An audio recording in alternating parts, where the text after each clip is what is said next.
तो भाई लोग, विदाउट एनी डिले हम आज की स्ट्रीम में ले लेते हैं बहुत ही ज्यादा रिस्पेक्टेड और सभी लोगों को इंतजार था कि यार महाराज को हमारी स्ट्रीम में बुलाया जाए। तो आज हम सब के सामने हैं हमारे बड़े ही प्यारे और अजीज, बहुत ही डेयरिंग वाले, जिनको मेरे को लगता है कि डर नाम की चीज इनकी डिक्शनरी में और इनके लाइफ में है ही नहीं। तो हमारे साथ आज यति नरसिंहानंद जी यानी यति महाराज हमारे साथ मौजूद है। महाराज, बहुत बहुत स्वागत है आपका हमारे चैनल पे, और मैं बहुत अपने आप को सौभाग्य समझता हूँ कि आपने हमें वक्त दिया आज की गुफ्तगू के लिए। तो आपका स्वागत है हमारे चैनल पे। कैसे हैं आप? साहिल भाई, बहुत बहुत आपको साधुवाद, बहुत बहुत धन्यवाद। और आपके साथ बैठना मेरा सौभाग्य है। ये मेरे लिए गर्व की बात है कि मैं आज आपके साथ बैठा हूं और आपसे बात कर रहा हूं। आप लोग मानवता के रक्षक हैं। देखिए, मैं जो कर रहा हूं ये मेरा कर्तव्य है। मैं हिंदुओं में पैदा हुआ, मेरा ये करना स्वाभाविक है। लेकिन आप लोग जो रोशनी मानवता को दिखा रहे हैं ये बेमिसाल है, ये बेमिसाल है।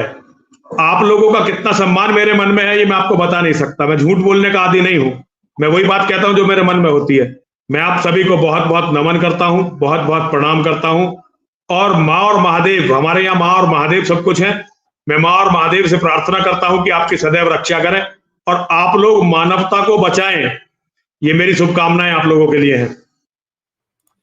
बहुत बहुत धन्यवाद महाराज जी।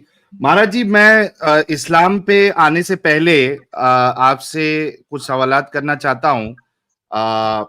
सबसे पहला मेरा सवाल यही है कि ये यानी इस्लाम की आलोचना आप जब आए इस फील्ड में, या जब से आपने बोलना शुरू किया, यहाँ तक का सफर आपका, मतलब इस्लाम पे बोलने से पहले का सफर आपका क्या है? मतलब लाइफ आपकी क्या थी? किस तरीके से आप इतना इंटरेस्टेड हुए, या अपने रिलीजन में भी इतना इंटरेस्ट हुए? क्या आपकी तालीमात है, क्या है, कुछ बताइएगा दर्शकों को। देखो साहिल भाई, मैं तो एक बहुत ही साधारण सा व्यक्ति हूं और बहुत ही साधारण परिवार में, एक जैसा मिडिल क्लास परिवार होता है उसमें जन्म हुआ मेरा। मेरे बाबा जी बहुत ही अपने क्षेत्र के जाने माने सज्जन व्यक्ति थे। मेरे पिताजी एक यूनियन लीडर थे। मेरा बहुत ही साधारण सा, मेरे पिताजी ने, यहाँ मेरा सिलेक्शन नहीं हुआ था इंजीनियरिंग में, तो मेरे पिताजी ने सिफारिश लगाकर मुझे मास्को भेज दिया था, क्योंकि वो यूनियन लीडर थे। उस समय मास्को की सरकार दुनिया भर के मजदूरों के नेताओं के बच्चों को पढ़ा रही थी, क्योंकि वहां कम्युनिस्ट शासन था। तो मेरे पिताजी ने मुझे वहां भेज दिया था। तो वहां मैं मास्को में पढ़ा, इंजीनियरिंग की मैंने, एमटेक की। उसके बाद मैं हिंदुस्तान वापस आ गया। बिल्कुल साधारण जीवन, कोई खास बात थी नहीं। अभी भी मेरे में कोई खास बात नहीं है, लेकिन मेरे जीवन में इस्लाम का आना ये एक असाधारण घटना हुई। ये मेरे जीवन में एक असाधारण घटना हुई और इस घटना ने मेरे जीवन को बदला है। और देखिए, मेरे साथ सबसे बड़ी समस्या ये है कि मैं बहुत ही भावुक व्यक्ति हूं और मेरा जीवन भावनाओं में चलता है। मतलब मैं बहुत ही भावुक व्यक्ति हूं, भावना प्रधान जीवन है मेरा साहिल भाई। जी जी। एक मेरे जीवन में मैंने एक बेटी को देखा। देखिए, हमारे यहाँ हिंदुओं में क्या है, कास्टिज्म बहुत ज्यादा है। हाँ। मतलब बिरादरीवाद हमारे यहाँ बहुत ज्यादा है। तो मैं जिस बिरादरी से आता हूं, इसे पश्चिमी उत्तर प्रदेश में त्यागी कहते हैं। ओके।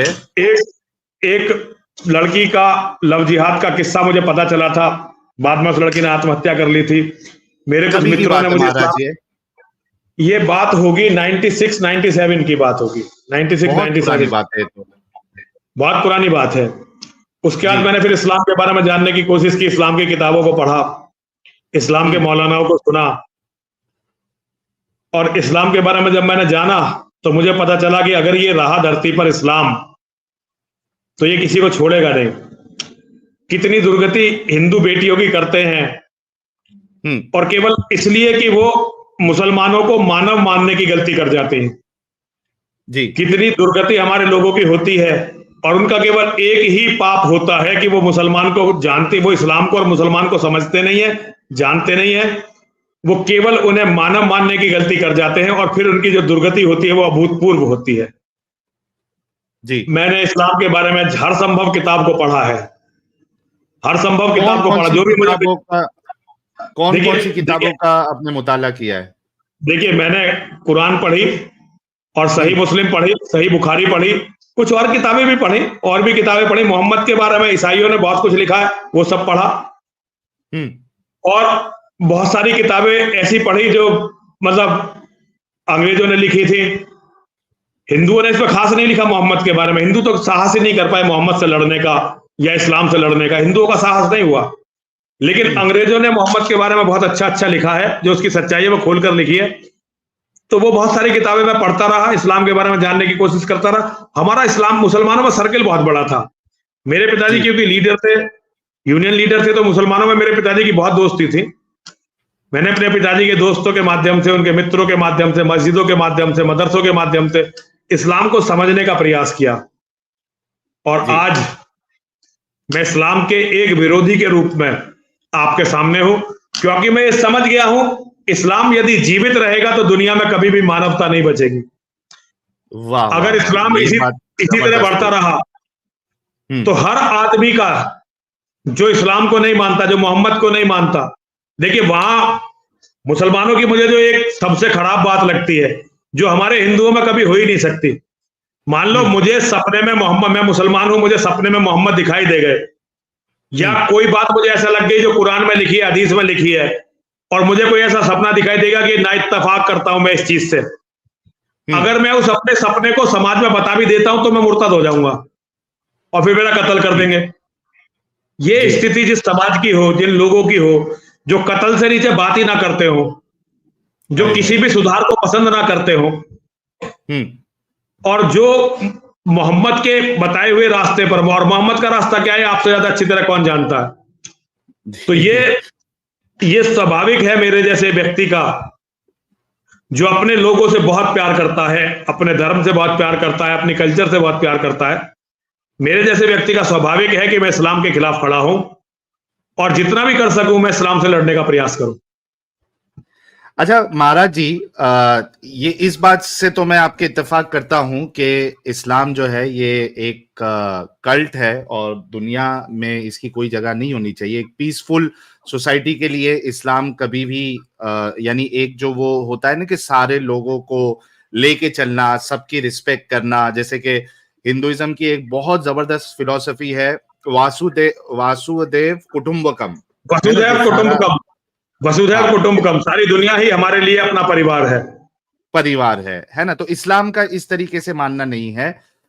तो मुझे आपसे ये सवाल है कि इस्लाम पे आने से पहले कि क्या आप सारे मुसलमानों को एक ही तरह का मानते हैं? क्योंकि मेरी जो राय ये है कि जैसे भारत हो गया या बाकी जगह भी है, असल में मुसलमान जो है वो ज्यादातर मुसलमान है ही नहीं, वो एक मुनाफिकत वाली जिंदगी जी रहे। एक तो उनको इल्म नहीं है, इस्लाम का पता नहीं है एग्जैक्टली, कुछ बुनियादी चीजें हैं वहां पे, कुछ बुनियादी बातों में वो कट्टर है, लेकिन एक्चुअल जिंदगी जो है रसूलुल्लाह की और इस्लाम की क्या टीचिंग्स है, मेरा ये ऑब्जर्वेशन है, क्योंकि मैं खुद इस्लाम में रहा हूं, मोस्ट ऑफ द मुस्लिम्स इनको तो पता ही नहीं है कि इस्लाम क्या है। तो क्या आप सारे मुसलमानों को एक ही नजर से देखते हैं, या फिर कि आपका भी मानना है कि हाँ बहुत सारे मुसलमान हैं जिनको इस्लाम का पता ही नहीं है?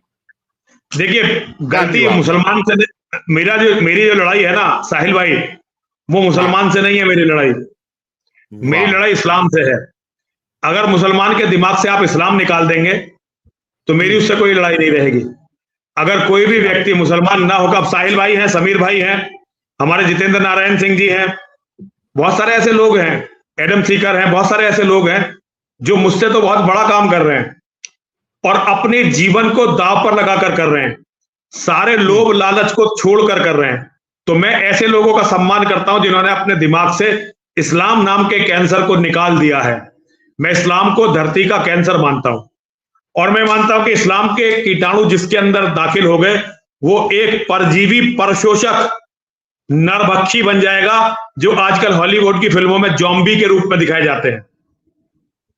परजीवी, परशोषक, नरभक्षी, मेरे शब्द ध्यान दीजिए, बन जाएगा, जो जॉम्बी के रूप में हॉलीवुड की फिल्मों में दिखाए जाते हैं। देखिए, इस्लाम में वो इस्लाम को जाने या ना जाने, लेकिन जैसे एक मौलाना मक्की का एक बहुत बड़ा प्रसिद्ध चुटकुला है कि उनके पास एक आदमी आया कि जी मेरी पत्नी बहुत कम उम्र की है और वो मेरे साथ सहवास नहीं करती, सेक्स नहीं करती। तो मौलाना ने बुलाया उसकी पत्नी को कि बेटी, एक बार अपने शौहर के साथ सेक्स करने से एक काफिर को मारने का सवाब मिलता है। हाँ, मौलाना मक्की जैसा वीडियो, मौलाना मक्की जैसा मौलाना कहता है, मौलाना मक्की जैसा मौलाना, कि एक बार सहवास करने से काफिर को मारने का सवाब मिलता है। तो उनकी मानसिकता को समझिए, उनके यहाँ काफिर को मारना सबसे बड़ा सवाब है। आदमी इस्लाम को जाने या ना जाने, लेकिन ये अच्छी तरह से जानता है कि हमें काफिर का कत्ल करना है, और काफिर का कत्ल करने के बाद जब माले गनीमत बचेगी वो तो सभी में बटेगी ना जी। आप अच्छे हैं बुरे हैं, अगर आप मुर्तद नहीं हैं, आप तो मुर्तद हैं, आप तो रसूल मुर्तदीन हैं।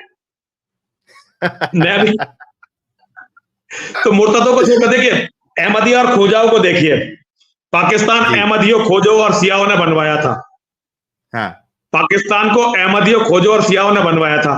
पाकिस्तान बनने के बाद उनकी क्या हालत हुई, जिन्ना के साथ क्या हुआ, जिन्ना का कितना बड़ा, जिन्ना का कत्ल हुआ, उसे मेडिकल की फैसिलिटी नहीं दी गई, जिस जिन्ना ने पाकिस्तान बनाने के लिए सब कुछ।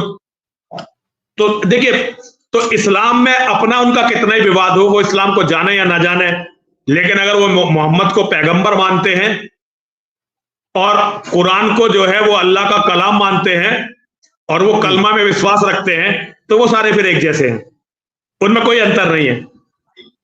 अच्छा मुसलमान वो होता है जो काफिर का कत्ल करता है, काफिर की औरतों से बलात्कार करता है, और उससे निम्न दर्जे का मुसलमान वो होता है जो उस काफिर के कुकर्मों को, जिसे हम लिबरल मुसलमान बोलते हैं, हम हिंदू लिबरल मुसलमान बोलते हैं, वामपंथी लिबरल मुसलमान बोलते हैं।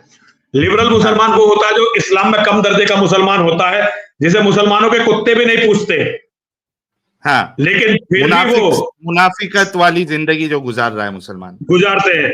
लेकिन वो जस्टिफाई किसे करता है, जस्टिफाई वो जिहादियों को ही करता है, जस्टिफाई वो जिहाद को ही करता है। कोई भी कितना ही बड़ा लिबरल मुसलमान हो, लेकिन वो मरने वाले यहूदियों के पक्ष में नहीं बोलेगा, उस एक साल के बच्चे के पक्ष में नहीं बोलेगा जिसकी गर्दन काटकर फुटबॉल खेली गई, उस सिपाही के पक्ष में, उस महिला सिपाही के पक्ष में नहीं बोलेगा जिसके साथ बलात्कार करके उसे मार दिया गया, फिर उसकी लाश से बलात्कार किया गया। उन सोल्जर्स के, यहूदी सोल्जर्स के बारे में नहीं बोलेगा जिनके कलेजे निकालकर उनके पेट पर बैठकर कलेजों को खाया गया और वीडियो बनवाई गई।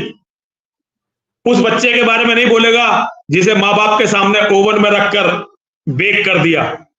तो कितना ही लिबरल मुसलमान होगा, उनके बारे में नहीं बोलता। वो कहता फिलिस्तीन में बड़ा जुल्म हो रहा मुसलमानों।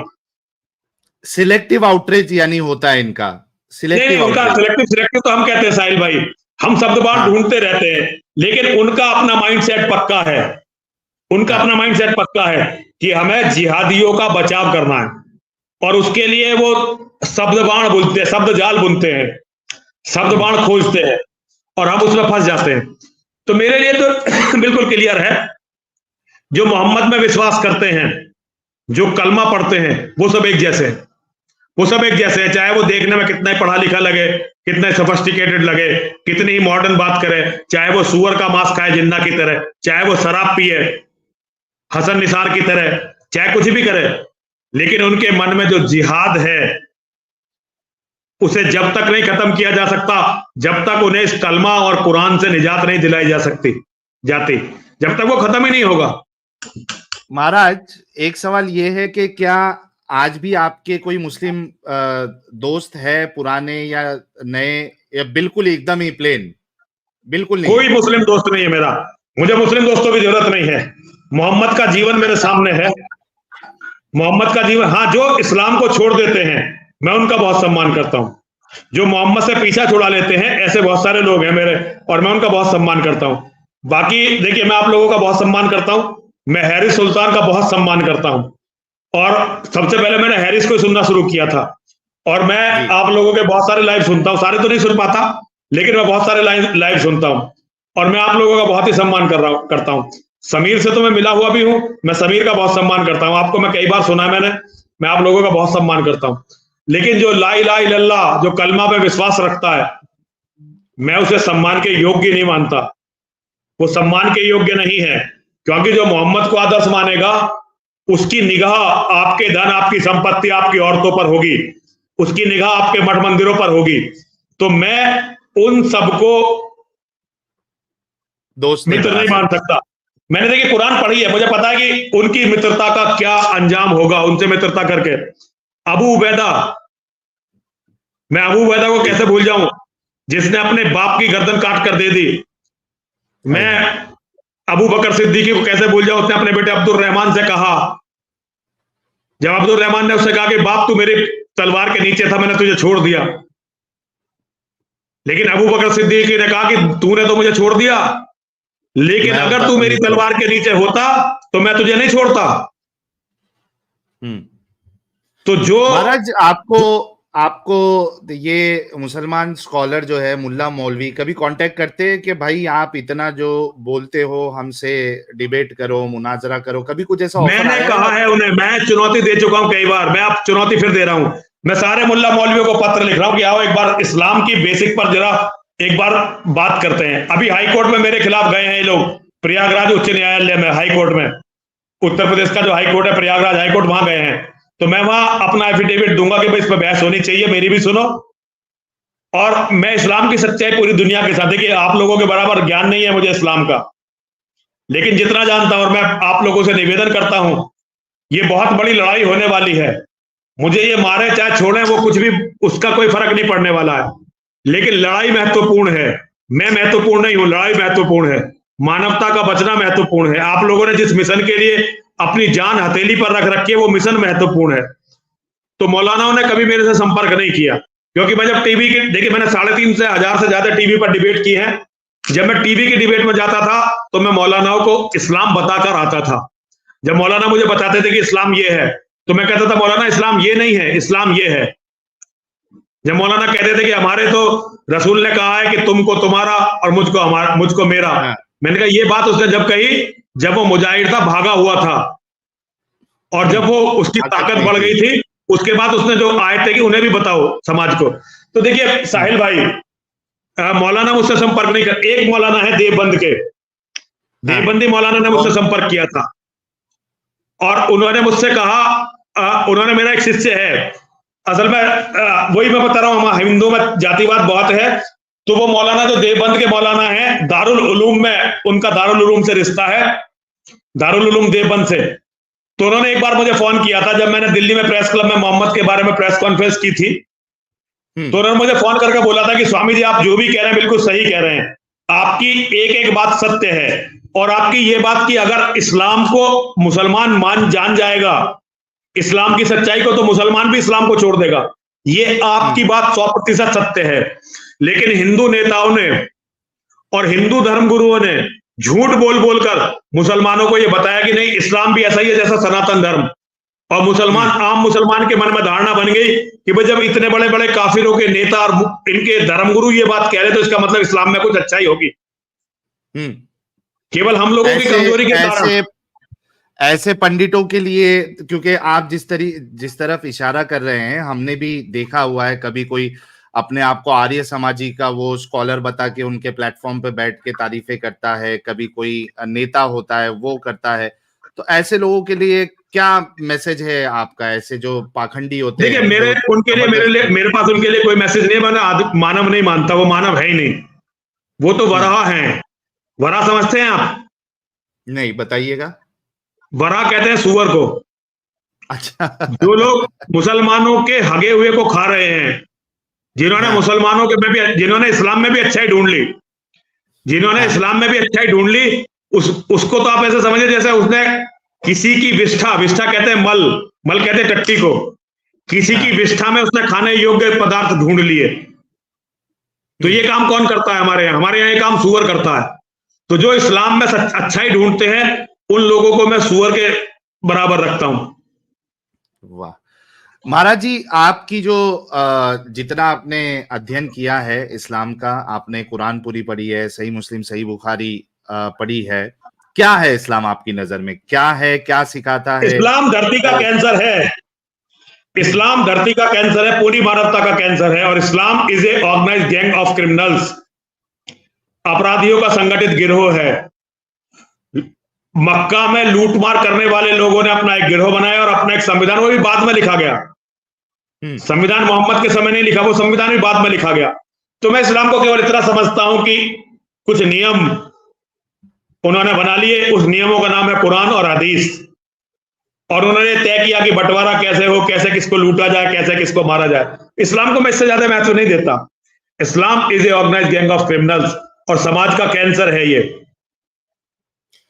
मोहम्मद साहब के बारे में क्या राय है आपकी? कौन मोहम्मद साहब? यही जो इस्लाम के जो बानी है, जिन्होंने, यानी ये भी नहीं पता है कि मोहम्मद साहब थे या नहीं थे, वो एक अलग डिबेट मोहम्मद है। की बात, अच्छा आप मोहम्मद की बात कर रहे हैं? जी, मोहम्मद की देखिए क्या साहिल भाई जी, हमारा जो सनातनियों का मयार है, हमारा जो सनातनियों का अपने आप को तौलने का तरीका है, उसमें मोहम्मद एक लुटेरा है, उसमें मोहम्मद एक औरतों का सौदागर है, बलात्कारी है, चोर है। हमारे तरीके से, जो हमारा सोचने का तरीका, हमारा देखने का तरीका, वो हो सकता है अरेबियनों के लिए बहुत महान हो सकता है मुसलमानों के लिए बहुत महान हो, लेकिन हमारे यहां ऐसे व्यक्ति को महान नहीं माना जा सकता। मोहम्मद ने अपने से छोटे सारे लोगों की बेटियों को लिया। मोहम्मद ने अबू बकर की बेटी ली, उस्मान की ली, उमर की ली, अबू सुफियान की बेटी ली। ये सब उसके रिश्तेदार थे, उससे छोटे थे उम्र में। हमारे यहां इसे बहुत बुरा माना जाता है। हम इसे ऐसे लोगों से हम घृणा करते हैं जो अपने साथियों की पत्नियों पर या अपने साथियों की बेटियों, मैं ये नहीं कह रहा कि हिंदू समाज में ऐसे लोग नहीं है, लेकिन ऐसे लोगों को हमारे यहां बहुत ही घृणा भरी निगाहों से देखा जाता है। और जो 6 साल की बच्ची, जी, एटलीस्ट कोई अगर ऐसा करता भी है, एक इंसान जो कि हिंदू भी हो सकता है, कोई भी हो सकता है, तो उसको कम से कम हम रोल मॉडल तो नहीं बनाएंगे। देखिए हमारे यहाँ ये संभव नहीं है, हमारे यहाँ संभव नहीं है। कोई भी जो इस तरह बच्चियों से बलात्कार कर सकता हो, बच्चियों को छीन सकता। देखिए अबू बकर ने कोई अपनी मर्जी से बेटी थोड़ी दे दी थी, अबू बकर की पत्नी ने, अबू बकर ने, लेकिन देनी पड़ी, मौत का भय था। देखिए तो हमारे यहाँ, देखिए हमारा समाज अलग है, उनका समाज अलग है, उनकी रवायतें अलग हैं, और हमारे जितने भी ट्रेडिशन है वो अलग है। हम ऐसे व्यक्ति का सम्मान नहीं करते, हम ऐसे व्यक्ति का सम्मान नहीं करते जो निर्दोष लोगों की हत्या करवाकर उनके धन को ले ले। हम ऐसे किसी व्यक्ति का सम्मान नहीं करते।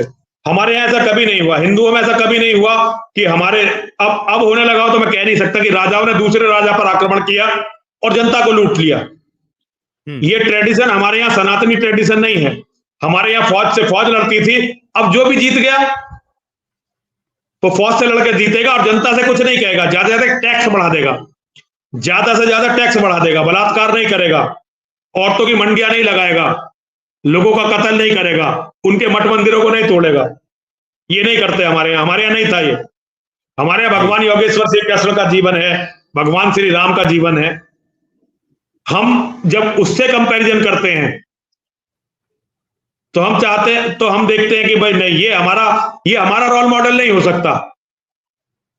अगर मुसलमान अपना रोल मॉडल उसे मानते हैं तो ये मेरी गलती नहीं है, वो मानते रहे, लेकिन मैं मोहम्मद को रोल मॉडल नहीं मान सकता, और मैं मोहम्मद को साफ भी नहीं कह सकता, क्योंकि उस व्यक्ति ने कोई ऐसा काम नहीं किया हम लोगों के लिए। हो सकता मुसलमान, देखिए मुसलमानों के लिए तो सारी दुनिया उसने जीत दी और उन्हें जीतनी सिखा दी, लेकिन अपने जीवन में जो गैर मुस्लिमों के साथ मोहम्मद ने किया, जिन्हें वो काफिर और मुशरिक कहते थे, और सबसे बड़ी बात अपने बाप दादों के मठ मंदिरों के साथ जो मोहम्मद ने किया।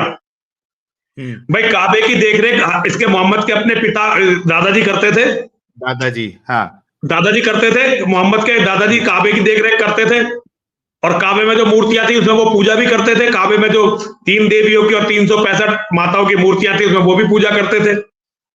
तो जो लोग अपने पूर्वजों के धर्म का, उनके कल्चर का, ठीक है आपको पसंद नहीं है, आप अपना रास्ता कर लो। हमारे आर्य समाज है ना, हमें गाली देते हैं, आर्य समाज हमें गाली देते हैं, लेकिन ये उनके विचार हैं, हमारे अलग विचार है। व्यक्तिगत रूप से हमारे मित्र भी होते हैं, हमारे अपने रिश्तेदार भी होते हैं। हमारे यहाँ एक घर में एक बेटा आर्य समाजी हो सकता है, एक बेटा सिख हो सकता है, एक बेटा सनातनी हो सकता है, और एक बेटा एथिस्ट हो सकता है। भाई मैं अपने पूरे इंजीनियरिंग जीवन में एथिस्ट था, लगभग एथिस्ट था। हमारे हिंदुओं में एक ही घर में अलग अलग धर्म के मानने वाले लोग हो सकते हैं और किसी को किसी से कोई दिक्कत नहीं होगी। भाई हमारे यहाँ विचारधारा कम थोड़ी है, हमारे यहाँ भी सिखिज्म है, जैनिज्म है, बुद्धिज्म है और एथिज्म है। अलग अलग दर्शन भी है ना, अलग अलग दर्शन है महाराज। हमारे यहाँ चारवाक दर्शन है, ऋणकत्वा, अरे वो क्या है, मैं एकदम ध्यान नहीं आ रहा, उसका मतलब है कि ऋण लो और घी पियो। ऋणकत्वा घृत पिबेत, और पुनर्जन्म नहीं होता। बाकी लोग पुनर्जन्म को मानते थे और चारवाक कहता है कोई पुनर्जन्म नहीं होता, इसलिए खूब उधार लो और घी पियो, अगला जन्म होना ही नहीं है। हम उसे महर्षि कहते हैं भाई, हमने कभी ये नहीं कहा कि चारवाक पाखंडी था, पागल था, नहीं भाई, वो महर्षि था और वो कुदरत के बहुत सारे राजों को जानता था। तो आप दूसरे की विचारधारा को केवल इसलिए नहीं आप कंडेम कर सकते क्योंकि आपको वो ठीक नहीं लग रही। अरे आपका सत्य आपका है, मेरा सत्य मेरा है, किसी को भी ये अधिकार नहीं है। जी उर्वशी जी, यही है ऋणकत्वा घृत पिबेत, ऋणकत्वा घृत पिबेत, ऋण उधार लो और खूब घी पियो। लेकिन ये हमारा देखिए जी, देखिए महाराज, मतलब आप ये कहना चाह रहे हैं, महाराज आप ये कहना चाह रहे हैं कि एक इंसान की आइडियोलॉजी, उसकी अंडरस्टैंडिंग अलग अलग हो सकती है, लेकिन इसका ये मतलब नहीं कि आप मारकाट पे उतर जाए कि यार अब आप हमारे जैसा नहीं मानोगे तो फिर आपको जो है वो कत्ल किया जाएगा, स्लेव्स बनाया जाएगा। मैं भगवान शिव की पूजा करता हूँ, शिवलिंग की पूजा करता हूं मैं, ठीक है। बहुत सारे ऐसे लोग हैं जो हमारे साथ में शिवलिंग की पूजा नहीं करते, लेकिन वो हमारे व्यक्तिगत बहुत अच्छे मित्र हैं और कोई दुर्भावना मेरे मन में उनके प्रति नहीं है। और हमारे आर्य समाजी भाई, हमारे खुद अपने आर्य समाजी शिवलिंग को गाली देते हैं। हमारे अपने लोग, अपने हमारे हैं, किसी और के नहीं है। वो कहते हैं यार ये क्या पत्थर है, इसे क्यों पूजते हो, अपशब्द निकालते हैं, लेकिन वो भी हमारे हैं। मैं अपनी विचारधारा आप पर कैसे थोप सकता हूं साहिल भाई, ये बताइए। भाई भगवान का, परमात्मा का और मानव का जो संबंध है वो उनका व्यक्तिगत संबंध है। बहुत सही, आप टोटली आप परमात्मा को अपनी तरह से महसूस करोगे, जिस तरह से आप महसूस करोगे जरूरी थोड़ी मैं भी उसी तरह से महसूस करूं। मैं किसी दूसरे रास्ते से महसूस करूंगा।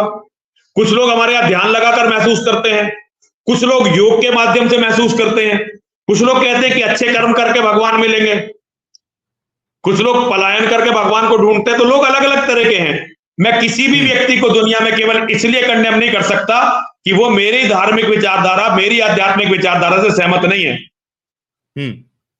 किसी को भी, हमें ये कोई अधिकार नहीं है। मेरा अगर इस्लाम में मेरे कत्ल की बात ना लिखी होती, हाँ, तो मुझे किसी भी मुसलमान की किसी भी पूजा से कोई दिक्कत नहीं है। लेकिन उन्होंने क्योंकि अपनी किताबों में मेरे कत्ल के लिए लिख दिया, उन्होंने अपनी किताबों में मेरे मठ मंदिर तोड़ने के लिए लिख दिया, उन्होंने मेरी धन संपत्ति को माले गनीमत घोषित कर दिया, मेरी बेटी को, मेरी पत्नी को, मेरी बहन को माले गनीमत घोषित कर दिया। और यहां तक कि हमारे घर में अगर लौंडे हैं और उनके अभी अगर छोटी उम्र के लौंडे हैं तो उन्हें भी माले गनीमत घोषित करके सेक्स ले बनाने को लिख दिया, तो साहिल भाई मैं इस्लाम का सम्मान नहीं कर सकता फिर।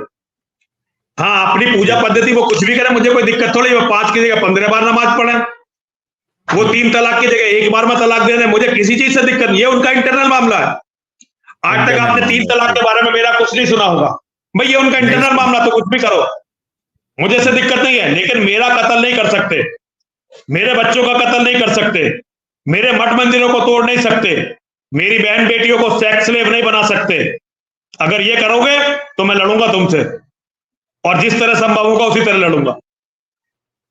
महाराज, अभी जो ये पूरा मामला हुआ है हाल फिलहाल में, आपका जो बयान आया था, तो जी। इसमें हमने देखा कि बहुत विवाद हुआ और फिर आप थोड़े दिन के लिए जो है वो आपको ये भी होना पड़ा, डिसअपियर हो गए थे, आप गायब हो गए थे। नहीं, मुझे पुलिस ने पकड़ रखा, मुझे पुलिस ने नजरबंद कर रखा था। मैं डिसअपियर होना ही नहीं चाहता था, लेकिन पुलिस, देखिए पुलिस की ताकत हम हिंदुओं के सामने बहुत ज्यादा है। हमारे यहाँ तो देखिए पंचायत तक नहीं होने दी थी। हमारे छोटे छोटे बच्चों को गिरा गिरा के मारा, बूढ़ों तक को पीटा पुलिस ने, साधुओं को पीटा हमारे डासना मंदिर में, शिव शक्ति धाम में।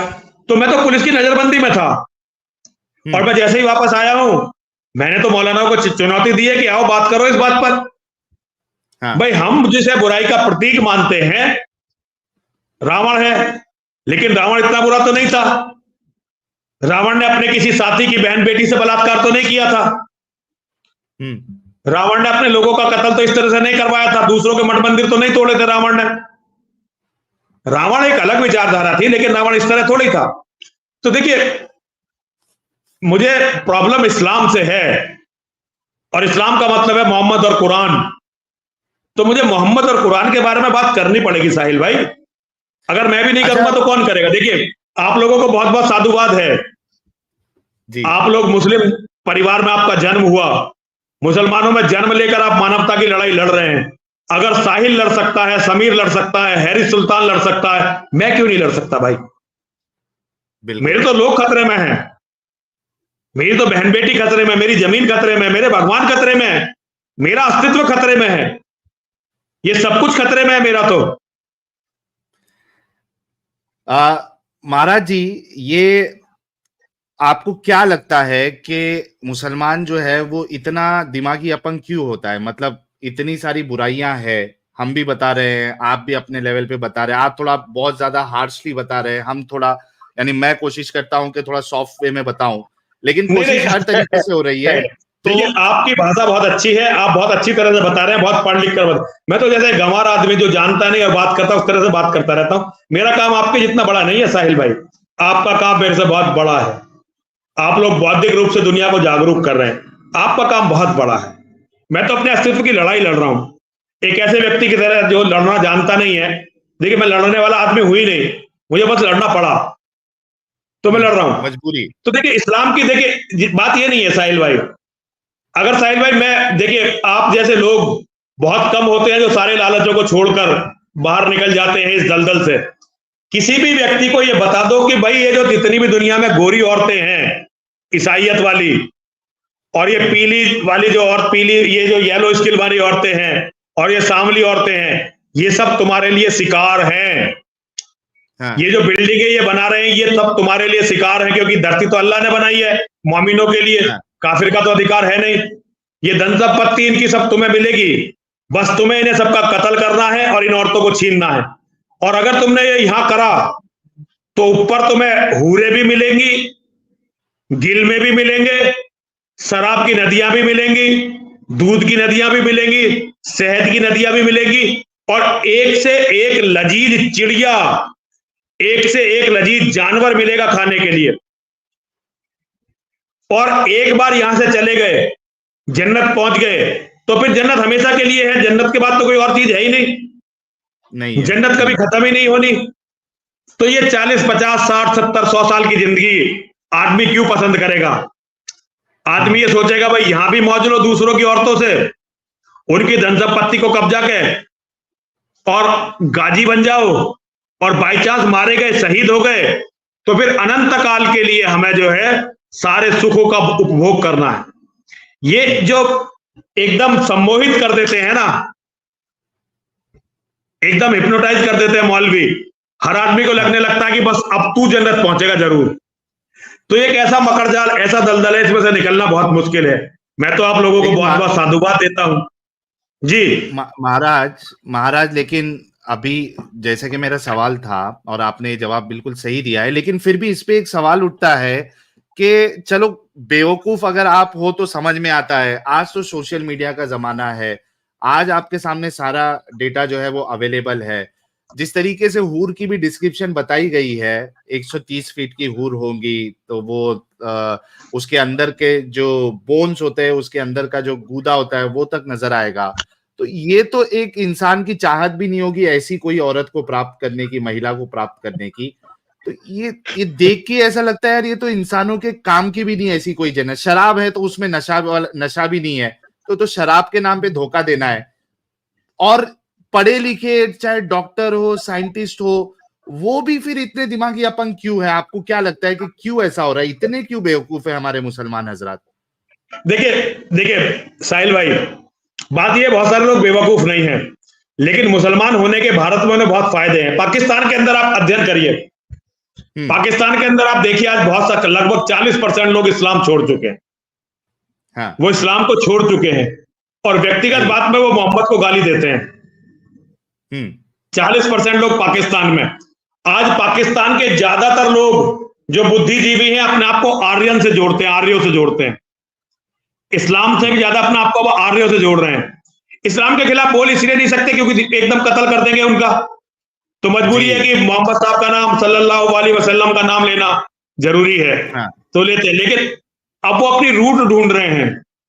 आज ईरान अपनी रूटों को ढूंढ रहा है कि भाई हमारी जड़ कहां थी, कहां कैसे कैसे थे। पश्तूनों के बुद्धिजीवी, आप पश्तूनों के बुद्धिजीवियों को सुनिए। पश्तूनों के बुद्धिजीवी जो बहुत ही जंगलियों की तरह बहुत दिनों तक रहे, अब वो वापस सभ्यता की तरफ आना चाहते हैं, वो सभ्यता की तरफ आना चाहते हैं। तो साहिल भाई ऐसा नहीं है, लोग वापस आना चाहते, रास्ते नहीं है। अब देखिए हिंदुओं में दम नहीं है, सबसे बड़ी बात, सबसे बड़ी जो कमी है वो हिंदुओं का में दम नहीं है। हिंदू अपने लड़ने वालों को उतनी साथ नहीं देता जितना देना चाहिए। अगर हिंदू अपने लड़ने वालों का साथ जिस दिन देने लगेगा, कहानी बदल जाएगी।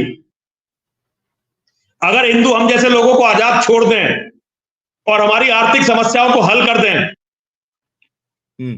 लाखों मुसलमानों को तो मैं कहना नहीं चाहता, अहंकार लगता है। मेरी बात सुनकर बहुत बड़ी तादाद में मुसलमानों ने इस्लाम छोड़ा है, और मुझसे कुछ लोग बात करते हैं, वो लोग संपर्क में हैं। अमेरिका से हमारी एक बहन है, डॉक्टर है, पाकिस्तान की रहने वाली थी। उन्होंने हमारे यहाँ भोले बाबा को 19 तोले का मुकुट चढ़ाया था, 19 तोले का अमेरिका से भेजा था, मुसलमान बहन। तो ऐसा नहीं है साहिल, बहुत सारे लोग इस्लाम को छोड़ रहे हैं, लेकिन वो आपकी तरह दिलेर नहीं है। वो अपनी जान हथेली पर नहीं रखना चाहते। उनके बच्चे हैं, उनका परिवार है, उनकी पत्नियां हैं, सबकी जान खतरे में आ जाएगी। पाकिस्तान में, ईरान में जो बवाल, अभी देखिए ईरान की जो यूनिवर्सिटी में हुआ, एक लड़की ने जो कपड़े उतारे, वो क्या था? वो इस्लाम के विरुद्ध उसका विरोध था, और कुछ नहीं था। उसे पता थी इसकी सजा मौत है, लेकिन उसने सजाए मौत स्वीकार करके इतना बड़ा प्रोटेस्ट किया, क्योंकि वो लोग इस्लाम से थक चुके हैं। बहुत लोग इस्लाम से थक चुके हैं। आप देखिए एमबीएस जैसे लोग इस्लाम से, लेकिन उन्हें पता है साले मुल्ला तुम्हें मरवा देंगे भाई। अगर एक बार उन्होंने अपनी फीलिंग दिखा दी तो मुल्ला मरवा देंगे भाई। और जाहिलों की, जंगलियों की जो भीड़, इस्लाम के पास भीड़ कहीं है नहीं। देखिए सुअरों की तरह बच्चे पैदा करते हैं, बच्चों का बौद्धिक स्तर क्या होगा? कूड़े में से निकाल कर खाते हैं, जानवर बन जाते हैं। देखिए 35 गज का मकान, रहने वाले 50 हैं, वहीं सारे काम हो रहे हैं, वहीं हम बिस्तरी हो रही है, वहीं बच्चे सारे देख रहे हैं, बहन देख रही हैं, बेटियां देख रही हैं, वहीं हम बिस्तरी हो रही है, वहीं बच्चे पैदा हो। ये जो जानवरपना है ना, ये मानवीय भावनाओं को मनुष्य से निकाल देता है। मानवीय भावनाओं के पोषण के लिए मिनिमम एक एनवायरनमेंट चाहिए। वो एनवायरनमेंट ज्यादातर मुसलमानों को मिल नहीं रहा है। तो वो केवल ज़ॉम्बी पैदा हो रहे हैं, जिनके पास कुछ भी नहीं है, जो सेक्स के लिए बिल्कुल पागल हैं, क्योंकि वो जो खा रहे हैं गोश्त, वो बहुत खराब गोश्त है, और वो जो देख रहे हैं अपने घर में होता हुआ, इससे उनकी भावनाएं एकदम भड़की हुई हैं, और उन्हें पूरी दुनिया शिकार लगती है। कोठियों वालों से उन्हें ईर्ष्या होती है, चाहे वो मुसलमान हो चाहे कोई हो, उसके प्रति विद्रोह का एक भाव उनके मन में होता है कि भाई हमारा हिस्सा ये खा रहे हैं। उसे ये नहीं पता कि तू अपने माँ बाप का पाप है। तेरे बाप की औकात एक बच्चा भी पैदा करने की नहीं थी, लेकिन उसने 16 पैदा कर दिए। वो क्या समझता है? वो ये समझता है कि यहाँ पे जो दूसरा भाई है, जिसने केवल कई पीढ़ियों से 2-2, 3-3 बच्चे किए, और कई पीढ़ियों से जो केवल कमा रहे हैं हर तरह से, जिनकी बड़ी कोठियां, उन्हें लगता है कि मेरे हिस्से का इसने मार लिया, और वो उन्हें कल्प्रिट समझने लगता है, गुनहगार समझने लगता है। तो साहिल भाई, ये एक बहुत बड़ा वैज्ञानिक तथ्य है, और इसका फायदा उठाता है इस्लाम। हम जैसे लोगों के प्रति, साधारण लोगों के प्रति, जो केवल अपना काम करते हैं, अपना काम करके 2 पैसे जोड़ते हैं, जो टैक्स भी देते हैं, दान भी करते हैं, उनकी कमाई को दिखा दिखाकर कि भाई ये लोग तुम्हारे हिस्से का खा रहे हैं। उन्हें ये नहीं बता रहा कि भाई मैंने 16 बच्चे पैदा करे और कमाई मेरी 10,000 रुपए महीना भी नहीं थी। अब वो दिखा रहा है कि ये जो आदमी 5 लाख रुपए महीने की सैलरी लेता है, जिसे सैलरी भारत से नहीं मिलती, अमेरिका की कंपनियां जिसे पे कर रही हैं जिसके लिए, और कंपनियां भी कमा रही हैं उसमें, और उसने बेचारे ने एक बच्चा, एक बेटा, एक बेटी पैदा की और बड़ा मकान खरीद लिया। तो मौलाना बताते हैं, उसके परिवार के बताते हैं कि भाई ये तुम्हारे हिस्से से बेईमानी कर रहा है। इसके पास ये कोठी, ये फ्लैट, ये गाड़ी, इसलिए आगे कि इसने तुम्हारा हिस्सा मार रखा है। और ये बातें साहिल भाई बहुत अच्छी लगती हैं सुनने में, और लोग भड़कते हैं, और फिर यही होता जो हो रहा है। जी, लेकिन हम तो मुल्ला मौलवियों को देखते हैं, वो भी जैसे तारिक मसूद हो गया, तारिक जमील हो गया, जाकिर नालायक साहब हो गए, तो ये तो इन लोग रॉयल जिंदगी गुजार रहे हैं। तो ये दूसरों को, तो मुसलमानों को तो गरीबी वाला पार्ट पढ़ाते हैं कि भाई ऐसा नहीं ऐसा है, ये लैविश लाइफ जी रहे हैं। बढ़िया हुआ, पूरे जीवन तारिक मसूद दूसरों के सर अलग करवाता रहा, सर तन से जुदा भी कर दो, और आज जब अपने पे बात आई तो माफी मांगता घूम रहा है। अपने पे बात आई तो माफी मांगता घूम रहा है। देखिए ना कितना वो है, दूसरों की गर्दन कटवा दो, उनकी गर्दनों का कोई मोल नहीं, तुम अपने पर रोगे। ये तो देखिए, इस्लाम कोई वास्तविक चीज नहीं है, इस्लाम एक इमेजिनरी चीज है, जिसका मन जैसे चाहा इस्लाम का उपयोग कर लिया, और सबसे बड़ा उपयोग है दूसरों की बहन बेटियों को बर्बाद करने के लिए, मन के अंदर की इस घृणा को मिटाने के लिए, आत्मबोध को खत्म करने के लिए। भाई मैंने इस बहन बेटी से बलात्कार करके अच्छा किया, मैंने सब अपराध करके अच्छा किया। हमारे यहाँ हिंदुओं में ज्यादातर क्रिमिनल शराब क्यों पीते हैं? हिंदुओं में ऐसी बात नहीं, अपराधी नहीं, अपराधी बहुत है, लेकिन वो शराब क्यों पीते हैं? क्योंकि उनकी अंतरात्मा उन्हें धिक्कारती रहती है। अरे तूने निर्दोष का कत्ल कर दिया, तूने बिना मतलब उसके डकैती डाल दी, तो वो शराब से अपनी अंतरात्मा को दबाना चाहते हैं। और इस्लाम अपराध के द्वारा बचपन से ही मोमीन की अंतरात्मा को कुचल देता है, मार देता है। जब एक मासूम सा बच्चा एक जानवर की गर्दन पर, जिस जानवर को बड़े प्रेम से पाला गया है, जब उसकी गर्दन पर छुरी फेरता है अपने हाथ से, तो धीरे धीरे उसकी संवेदनाएं मर जाती हैं। इसीलिए लोग कहते हैं मुसलमान, बहुत सारे लोग कहते हैं बहादुर है। मैं कहता हूं ये बहादुर नहीं है, ये शिकारी आदमखोर गीदड़ों का झुंड है, जो घेर कर निर्दोष लोगों का शिकार कर लेता है। बाकी ये लड़ाके तो कभी थे ही नहीं, झुंड बनाकर आते थे। और हिंदू तो खासतौर से नहीं समझ पाया, हिंदू इस्लाम को कभी समझ ही नहीं पाया। आज भी हमें कितने हिंदू मानते हैं साहिल भाई, आपने देखा होगा हमारे जो इस तरह के जो बाबा हैं, उनसे करोड़ों हिंदू जुड़े होते हैं, हमारे साथ तो कुछ लाख लोग हैं बस। सही, ये तो और ओपनली कुछ हजार लोग हैं जी। नहीं, मैंने कुछ बाबाओं को देखा भी है कि गलती से उनके मुंह से अगर कुछ निकल गया तो वो फिर माफी भी मांग लेते हैं, हालांकि उनके पास करोड़ों की फॉलोइंग है, सारी चीजें, उसके बाद भी माफी मांग लेते हैं। मैंने बस 2 लोगों को अपनी बात पे अड़ा हुआ देखा या खड़ा हुआ देखा, एक तो आप है और एक हमारे महाराष्ट्र के जो रामगिरी जी महाराज, रामगिरी महाराज, मैंने उनसे मुलाकात भी की है। तो मैं तो सल्यूट करता हूँ रामगिरी महाराज को भी, क्योंकि मैं पर्सनली जब मिला था मैंने उनसे बात दोबारा पूछी थी कि क्या आप अपनी बात पर कायम है, तो उन्होंने कहा था हाँ मैं अपनी बात पे कायम हूं। तो ये बाकियों का क्या मामला है, क्यों इतना डर है उनको? देखिए हिंदुओं का, असल में हिंदुओं को अपने धर्म का नहीं पता है, और हिंदू अपने धर्म की जड़ों से बहुत दूर है, इसीलिए हिंदुओं की यह दुर्गति है। हिंदू अपने धर्म को जानता नहीं, मौत से डर गया हिंदू। जो मौत से डरेंगे वो किसी काम के नहीं होते। दुनिया में जो भी व्यक्ति मौत से डरता है वो किसी के किसी भी काम का नहीं होता है। तो हिंदू समाज अपनी मौत से डर गया है, लेकिन अब समय बदल रहा है साहिल। हिंदुओं के लड़कों की आंखों में खून उतर रहा है। पहले में और अब में बहुत अंतर पड़ता जा रहा है। आपके जैसे लोगों के कारण, आप जैसे लोग, हमारी बातों पर विश्वास हिंदुओं ने नहीं किया, लेकिन आपके जैसे लोग जब आगे आए और उन्होंने इस्लाम की सच्चाई बतानी शुरू की, तो अब हिंदुओं में बहुत अंतर, पहले में और अब हिंदुओं में बहुत अंतर है। अब कोई नेता हिंदुओं का मूर्ख नहीं बना पाता है।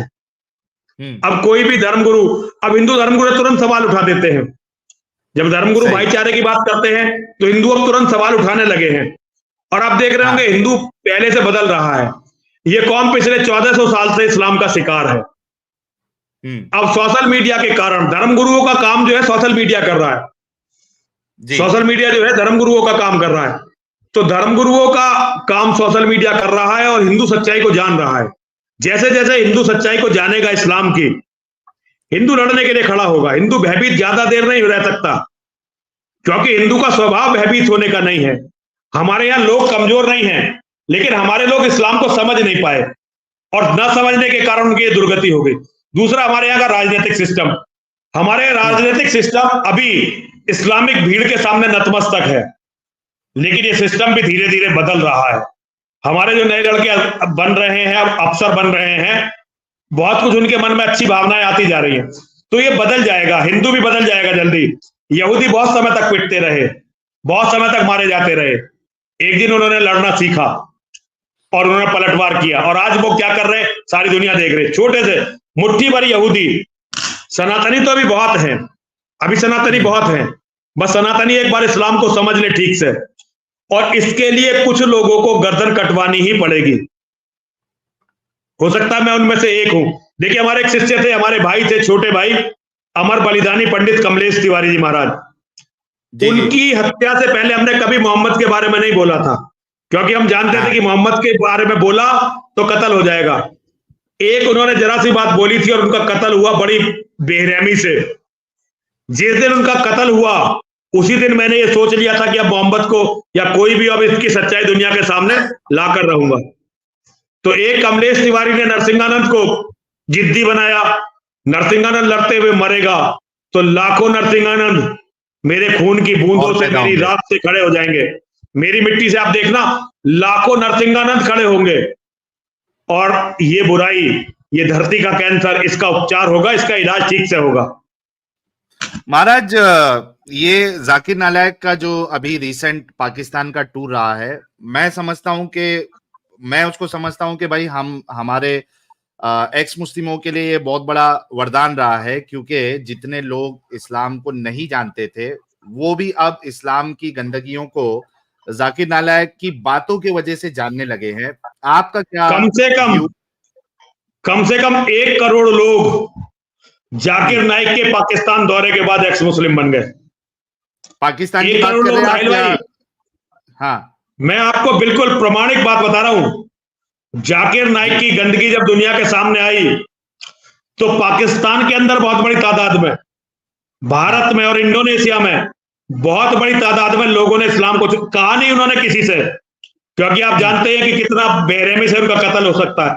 देखिए, आपके जैसा साहस सब में नहीं है, लेकिन बहुत सारे लोगों के मन से जाकिर नाइक ने इस्लाम को उतार दिया। उसने जो खुलकर बोल दिया, अनाथ बच्चियों के बारे में जो उसने खुलकर बोल दिया, और वो जो पश्तून बेटी उससे पूछ रही थी कि हमारे यहाँ जो ये बच्चों के साथ हो रहा है, और उसने जो बदतमीजी की, लोगों के मन से समझ में आ गया कि भाई इस्लाम क्या है और ये कैसे इसको जस्टिफाई करते हैं। ये बात मैं नहीं समझा सकता था, जो बात जाकिर नाइक ने मुसलमानों को समझाई वो बात मैं नहीं समझा सकता था, लेकिन जाकिर नाइक के कारनामों ने मुसलमानों को बहुत कुछ समझाया, और लोग जाकिर नाइक की इस बात के कारण इस्लाम को समझने के लिए प्रेरित हुए, और आपका मूवमेंट बहुत बढ़ा। जाकिर नाइक को धन्यवाद देना चाहिए आप लोगों को। आपने जाकिर नालायक कह रहे हैं, तो मैं तो जाकिर नाइक को बहुत बहुत धन्यवाद देता हूं, साधुवाद देता हूं कि उसने इस गंदगी को दुनिया के सामने लाकर रखा। देखिए, पाकिस्तान के अंदर जो मुसलमान है ना, बेसिकली वो हिंदू ही है, बेसिकली वो हिंदू ही है, और उनमें कुछ गंदी मनोवृत्ति वालों को छोड़कर ज्यादातर लोग अनाथ बच्चियों को बेटी मानते हैं, और उन्हें पता भी नहीं था कि इस्लाम में इन्हें बेटी नहीं मान सकते। ये तो जाकिर नाइक ने बताया ना। पाकिस्तान का जो इलीट क्लास है, पाकिस्तान में बहुत सारे लोग इन बातों को नहीं जानते, वो इस्लाम को जानते ही नहीं है। जाकिर नाइक ने बताया कि तुम अनाथ बच्ची को बेटी नहीं मान सकते। तालिबान ने बहुत कुछ सिखाया दुनिया को, तो ये अच्छा है। मैं तो कहता हूं कि आप लोगों को जाकिर नाइक को धन्यवाद देना चाहिए, उसे अपना ब्रांड एम्बेसडर बना देना चाहिए। नहीं, ये बात सही है कि उसकी वजह से काफी लोग जो है इस्लाम से बाहर निकले। अच्छा महाराज, पाकिस्तान में ये बात बिल्कुल आपकी सही है कि एक बड़ी तादाद, एक बड़ा परसेंटेज जो है उन्होंने इस्लाम त्याग दिया है, लेकिन पाकिस्तान में तो वो खुल के नहीं बोल सकते। ये भी आपको भी पता है, मुझे भी पता है, इतना बड़ा नंबर्स होने के बावजूद भी, क्योंकि वहां पे जो है किसी की भी लिंचिंग हो जाती है ब्लास्फेमी के नाम पे, गुस्ताखी के नाम पे। लेकिन भारत जैसे देश में जहां पे फिलहाल जो है वो बीजेपी की सरकार है, और यहाँ के लोग जो इस्लाम छोड़ रहे हैं, क्योंकि यहाँ भी नंबर बड़ा है, काफी बड़ा नंबर है। प्यू रिसर्च के हवाले से ही हमने बताया था कि करोड़ के ऊपर जो है वो एक्स मुस्लिम यहाँ भी है जो अल्लाह को नहीं मानते, लेकिन वो सामने नहीं आते। अल्लाह को नहीं मानते, मोहम्मद को नहीं मानते। देखो, अल्लाह को मानो या मत मानो, माना मतलब अल्लाह का इनकार मतलब ऑटोमेटिकली पूरा इस्लाम का इनकार हो जाता है, फिर वो हाँ, उसके नबी मतलब की क्या। हाँ जी, आप कुछ कहना चाहते हैं, कह लीजिए पहले। मैं सिर्फ ये कह रहा था, देखिए देखिए, कारण भारत में इस्लाम जो है पाकिस्तान से ज्यादा ताकतवर है। हाँ पाकिस्तान जिन जिन विचारधाराओं को फॉलो करता है वो विचारधारा देवबंद के दारुल उलूम में पलती है। पाकिस्तान जिस विचारधारा को फॉलो करता है वो बरेली में पलती है। यहाँ इस्लाम को आप कमजोर मत समझिए, यहाँ लोग बहुत जालिम किसी की भी हत्या कर देते हैं, ये जालिम किसी को भी मार देते हैं। हिंदू तो टिक ही नहीं पा रहा। यहाँ कोई भी हिंदू नेता ऐसे किसी व्यक्ति को शेल्टर नहीं दे पाता। मैं तो अपने लोग सभी साथियों से कहता हूं कि भाई एक्स मुस्लिम दुनिया में सबसे शानदार काम एक्स मुस्लिम कर रहे हैं। मैं अभी कल एक अपना वीडियो बनाकर भी एक अपील करूंगा कि यथासंभव हर तरह से एक्स मुस्लिमों का साथ हिंदुओं को देना चाहिए। जो काम हिंदुओं के करने का था, हमारे ऋषि मुनियों के करने का था, वो काम साहिल और समीर जैसे लोग कर रहे हैं, तो हिंदुओं को इनका साथ देना चाहिए।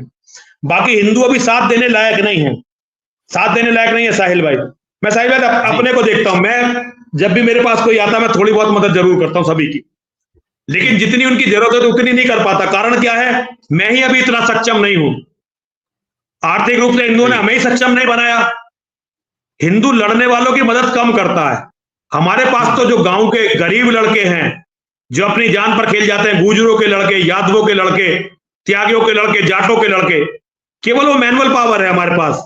केवल वो लड़के हैं जो हमारे लिए अपनी गर्दन कटवाने के लिए तैयार हैं। अगर आर्थिक शक्ति देखिए हमारे पास है ही नहीं। जिनके पास आर्थिक शक्ति है वो किसी भी इस्लाम विरोधी का साथ नहीं देते हिंदुस्तान में। यहां तो कट्टरता पाकिस्तान से ज्यादा है, आपको कैसे कम लगती है?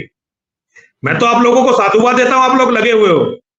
हमारे जितेंद्र मेरा नारायण सवाल सिंह जी को आपसे ये था जी महाराज, मेरा सवाल आपसे ये था कि यहाँ पे जो एक्स मुस्लिम है उसको, चलो आपने एक पर्सनल लेवल पे कहा कि भाई हिंदुओं को भी साथ देना चाहिए, लेकिन क्या आपको नहीं लगता कि गवर्नमेंट लेवल पे भी एक्स मुस्लिम कम्युनिटी के लिए एक प्रोटेक्शन बिल लॉ आना चाहिए कुछ, ताकि कोई हिम्मत ना करे और एक्स मुस्लिम खुल के सामने आए कि भाई नहीं हम भी इस्लाम को नहीं मानते। वो जो डर है वो निकालने के लिए गवर्नमेंट लेवल पे तो कुछ आना चाहिए, क्या लगता है? बिल्कुल होना चाहिए, बिल्कुल होना चाहिए। मैं साहिल भाई आपकी इस बात से सहमत हूं और मैं इस मांग को उठाऊंगा। मैं इस मांग को भारत के सभी नेताओं के सामने उठाऊंगा। मैं कल से इस पर काम शुरू करूंगा, पत्र लिखूंगा सारे सांसदों को। हाँ, क्योंकि कोई सांसद या कोई जो है एक इक्का दुक्का छोड़ के, जैसे अभी हमारे महाराष्ट्र के नीतीश राणे जी है, वो भी एक्स मुस्लिमों को सपोर्ट करते हैं, लेकिन ये एक दो को छोड़ के तो कोई मुंह से बोलने के लिए रेडी नहीं है। क्या डर है ऐसा? क्यों नहीं खुल के, क्यों नहीं बोल सकते ये लोग? देखिए कारण क्या है कि भारत की सरकारें जो है वो मुसलमानों से बहुत भयभीत हैं। मुसलमानों की जो दंगा करने की कैपेसिटी है उससे सरकारें डर गई हैं। कोई भी सरकार ये नहीं चाहती हमारे यहाँ, और कमजोर सरकारें हैं, सरकारें कमजोर हैं, लेकिन फिर भी इस पर काम करेंगे, इसको ध्यान दिलाएंगे लोगों से भी अपील करेंगे और मैं एमपीओ को भी पत्र लिखूंगा। अगला जो हफ्ता आएगा, इस हफ्ते में बहुत व्यस्त हूं, अगले हफ्ते में सारे एमपीओ को, सारे विधायकों को पत्र लिखूंगा इसको लेकर। बिल्कुल, ये हम चाहते हैं आपसे कि आप जो है वो इस पे आवाज जरूर उठाए, बल्कि हर एक एमएलए को, एमपी को इस मामले में बोलना चाहिए, डिस्कस करना चाहिए, ताकि लोग जो है, जो अभी छुपे हुए हैं, जिन्होंने इस्लाम छोड़ दिया, बहुत बड़ी तादाद है भारत में भी, वो खुल के सामने तो आए यार कि हाँ हमारे पास कुछ सपोर्ट है, लोग है कि अगर हम छोड़ के सामने से अगर उसको एक्सप्रेस भी करते हैं तो एटलीस्ट हमारी जान का दुश्मन कोई नहीं बनेगा, क्योंकि एक प्रोटेक्शन होगा। तो ये बहुत जरूरी है और यही हमारा मेन मकसद है। इसके लिए आवाज उठाऊंगा, पक्का मैं इसके लिए आवाज उठाऊंगा। देखिए मुझे नहीं पता मेरी आवाज से कितना फर्क पड़ेगा, लेकिन मैं इसके लिए लगातार बोलूंगा, लगातार बोलूंगा।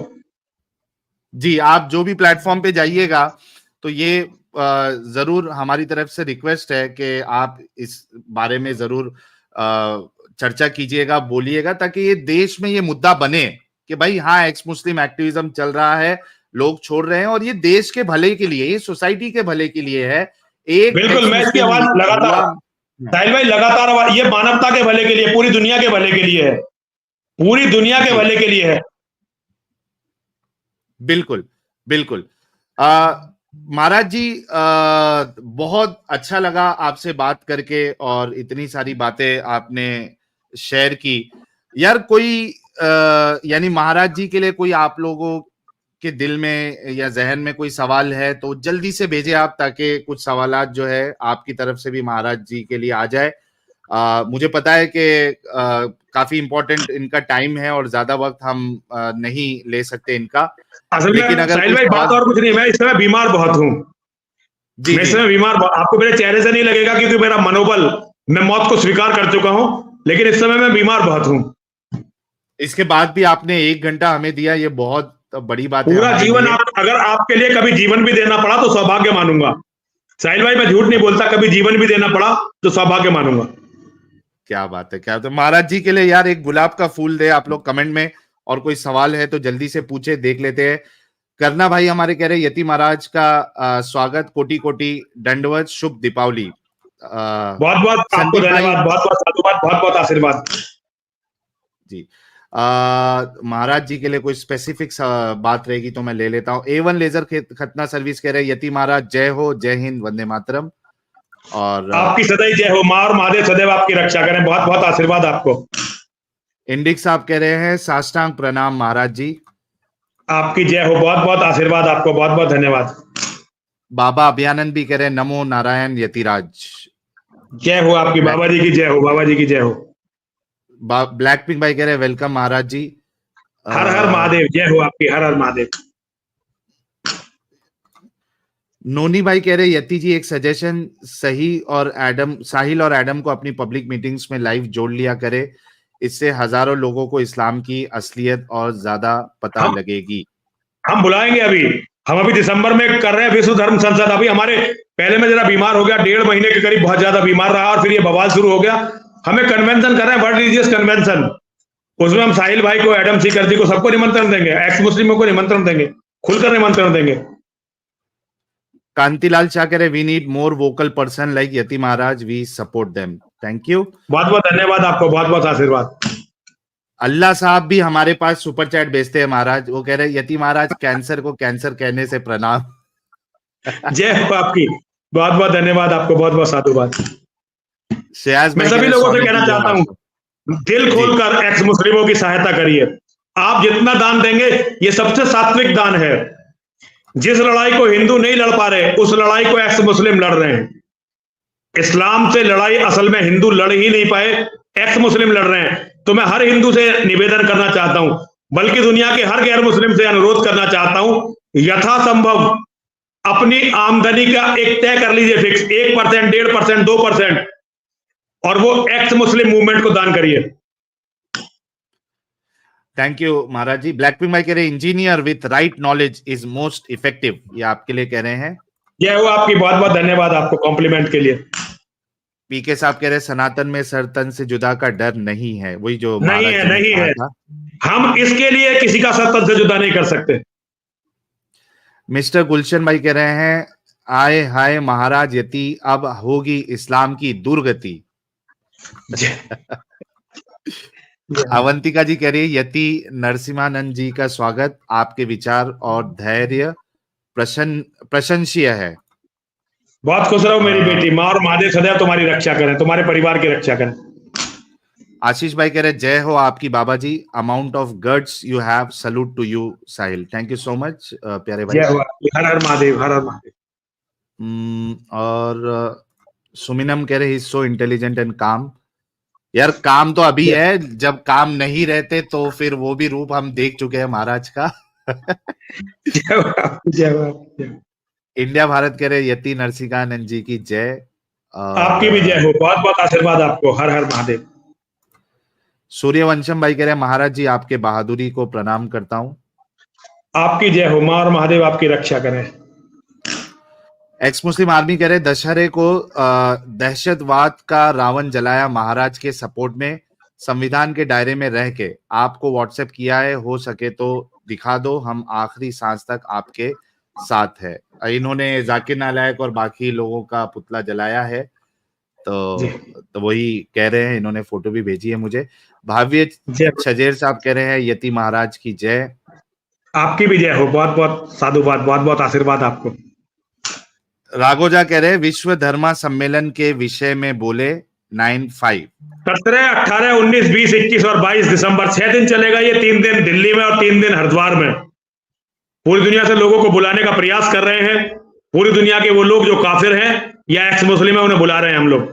और विषय है कि मानवता बचेगी कैसे इस्लाम के जिहाद से, ये उसका सब्जेक्ट रहना है। इजी पे ग्लोबल भाई कह रहे यति जी नमस्कार, आपकी जय हो, आपकी जय हो। विशाल भाई पूछ रहे हैं आपसे, महाराज जी प्रणाम, आपसे जुड़ने के लिए क्या करना होगा? दासना मंदिर में आइए, मेरा कोई और तो कोई ऐसा वो है नहीं, मेरे को कोई प्लेटफॉर्म सरकार रहने नहीं देती। मैं ना यूट्यूब पे हूं, ना फेसबुक पे हूं, ना इंस्टाग्राम पे हूं, ना ट्विटर पे हूं, कहीं भी नहीं हूं मैं। अंशित अग्रवाल पूछ रहे महाराज जी का बैंक अकाउंट प्लीज। अगली कभी स्ट्रीम करेंगे साहिल भाई के साथ तो उसमें कर देंगे, दे देंगे फिर कभी। नहीं, एक तो ये भी है ना महाराज जी के, जैसे कि आपने कहा कि एक आर्थिक सपोर्ट भी बहुत जरूरी होता है, तो अभी जो लोग देख रहे हैं और उसमें से अगर कोई आपका जो भी इंस्टीट्यूशन है, दासना मंदिर है, तो वो कुछ तो ऑप्शन होगा कि कोई है जिससे बात करके हमारा ट्रस्ट है साहिल भाई, अगली बार कभी स्ट्रीम करेंगे तो आपको दे देंगे, ट्रस्ट का अकाउंट दे देंगे आपको, कोई बात नहीं है। कुछ लोग डोनेट करना चाहें तो उन्हें दे देंगे, हमारा ट्रस्ट है, ट्रस्ट में हम भी दान पे ही हैं, हम तो कुछ करते ही नहीं, बिल्कुल बिल्कुल किसी तरह का कोई वो नहीं, केवल दान पे। जी, आपका जो दासना मंदिर का वेबसाइट भी है ना? नहीं, दासना मंदिर की वेबसाइट नहीं है, अभी हम विश्व धर्म वर्ल्ड रिलीजियस कन्वेंशन की वेबसाइट बनाई थी, हमारी वेबसाइटें खत्म कर दी जाती है। हाँ नहीं, मैंने पीछे देखा था आपका ऑनलाइन डोनेशन का था। हाँ, हम लोग प्रयास कर रहे हैं, हम लोग उसके लिए प्रयास करें, लेकिन हमारा चल नहीं पाता। असल में क्या है कि पूरा सोशल मीडिया कुछ लोगों को छोड़कर हमारे विरुद्ध है, पता नहीं क्यों। मुसलमान हमसे बहुत ही नफरत करते हैं, हमें हर तरह से मिटाना चाहते हैं, और भारत के सिस्टम पर उनकी बहुत पकड़ मजबूत है। हमें डैमेज करने में, हमें नुकसान करने में बहुत सफल हो जाते हैं। बल्कि महाराज जी मेरा चैनल भी कम से कम 1.5 साल से मेन चैनल बैन हुआ पड़ा इंडिया जैसे लोकेशन पे, मतलब भारत में रह के हम खुल के नहीं बोल सकते, नहीं बोल सकते, बहुत नहीं, ये तो बहुत मुश्किल है जी। डोंट बी हम्बल कह रहे महाराज जी, how can we support you financially, also please start घर वापसी प्रोग्राम एट लार्ज स्केल। देखिए, मैं लार्ज स्केल पर नहीं कर सकता, लेकिन अंदर ही अंदर मैं इसमें बहुत काम कर रहा हूँ। बहुत सारे ऐसे मुसलमान हैं जिन्होंने मेरी बात सुनकर इस्लाम को छोड़ा है और वो एक्स मुस्लिम बने हैं, बहुत बड़ी तादाद में मुसलमान हैं। ड्रंकन मोमो साहब कह रहे, is it Hindu sadhus failure to identify enemy? बिल्कुल, एग्जैक्टली।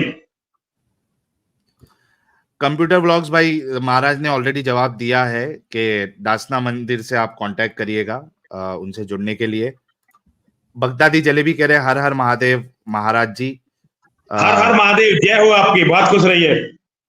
अमित कौशिक कह रहे काफी समय के बाद महापुरुष आए हैं, थैंक यू सर। आपकी जय हो अमित भाई, महापुरुष नहीं हूं, आपके जैसा साधारण व्यक्ति हूं, बिल्कुल। बैडमिंटन लर्नर कह रहे महाराज जी महाकुंभ के धर्म संसद में एक्स मुस्लिम लॉ के लिए चर्चा कर सकते हैं क्या, और रेजोल्यूशन पास कर सकते हैं क्या? बिल्कुल करेंगे, बिल्कुल करेंगे, ये पक्का है। महाकुंभ में भी करेंगे, धर्म संसद में भी करेंगे, और व्यक्ति का सबको चिट्ठी लिखेंगे। एसएस भंडारी साहब पूछ रहे हैं महाराज जी, क्या बीजेपी के टॉप को पता है, जैसे कि योगी जी को, एक्स मुस्लिम एक्टिविज्म के बारे में? शायद सबको पता है, ऐसा कुछ नहीं है, वो तो हमसे ज्यादा जानते हैं। बिल्कुल। स्विस गुरु कह रहे हैं महाराज जी की जय हो, थैंक यू। आपकी भी जय हो, हर हर महादेव, हर हर महादेव। ह्यूमैनिटी फर्स्ट कह रहे हैं बीजेपी गवर्नमेंट वक्फ बोर्ड संशोधन में डर क्यों रही है? देखिए, राजनीति का अपना काम है, वो लोगों की भीड़ देख कर डर गए हैं। अभी मौलाना मदनी ने बड़ी भीड़ दिखाई है। राजनीति इतनी मजबूत होती तो फिर समस्या ही क्या थी, राजनीति मजबूत कम है हमारे यहाँ। अल्लाह साहब कह रहे हैं when the Mohammed issue happened what was leaders private opinion, did they contact Yati Maharaj? जो ये पूरा इशू हुआ है उसमें कोई सपोर्ट आपको मिला? देखिए, हिंदुओं में दम नहीं है, हिंदुओं में दम नहीं है खुल के सपोर्ट करने का, वरना अंदर ही अंदर सब मेरी बात से सहमत है। हिंदू छोड़िए, मुसलमान मेरी बात से सहमत है, ईसाई मेरी बात से सहमत है, यहूदी दुनिया के मेरी बात से सहमत है। हिंदुओं की छोड़िए, पूरी दुनिया के यहूदी मेरी बात से पूरी तरह सहमत है। मतलब सहमत सारे हैं, लेकिन खुल के कोई सामने नहीं आना चाहता, कोई नहीं आना चाहता। हिंदुस्तान में हिंदुओं में इतना दम होता तो फिर बात ही क्या थी, मुझे लड़ना क्यों पड़ता? मैं तो अपने आप इंजीनियरिंग की नौकरी करता, कई बच्चों को मैथ पढ़ा रहा होता, अपने घर परिवार के साथ बहुत खुश होता। बिल्कुल बिल्कुल सही फरमाया आपने। Justice for Ayesha and Safiya, महाराज जी गुलाबी वाले पुतले दहन किया क्या? कर दिए सब। वाह। जी। गोमती वाद कह रहे हर हर महादेव, और हर हर महादेव, जय हो आपकी। अर्थ लवर कह रहे यति महाराज जी प्रणाम, आपकी जाति भूमिहर है क्या? जी भूमिहार है, मैं भूमिहार जाति में शरीर पैदा हुआ था, मैं सन्यासी हूँ। मेरा जन्म त्यागी भूमिहारों में हुआ, भाग्य से साधु बना, लेकिन कर्म से मैं क्षत्रिय हूँ। उन हिंदुओं के लिए आपके पास क्या मैसेज है महाराज जी जो जातियों में बटे हुए? क्योंकि मैं जब रामगिरी महाराज से भी मिला, उनका भी यही ओपिनियन था कि ये बिल्कुल गलत चीज है, जातियों में बटना, एक होना चाहिए सारे हिंदुओं को। जातिवाद हमारे धर्म का नहीं है, ये अशास्त्रीय है, अवैज्ञानिक है, अधार्मिक है। जो लोग जातिवादी हैं वो सनातनी नहीं है। जातिवादी और सनातनी एक साथ नहीं हो सकता। जो जातिवादी है वो सनातनी नहीं है, और जो सनातनी है वो जातिवादी नहीं है। तो जातिवाद अगर सनातनी नहीं छोड़ेंगे तो वो कभी भी सरवाइव नहीं कर पाएंगे। इंडियन भाई प्रणाम कह रहे हैं आपको। जय हो आपकी, बहुत बहुत आशीर्वाद आपको। बेनाम जी कह रहे स्टॉप सपोर्टिंग परिवारवादी पार्टीज। हाँ बिल्कुल सही बात है आपकी। पार्ले जी कह रहे हर हर महादेव, हर हर महादेव, जय हो आपकी।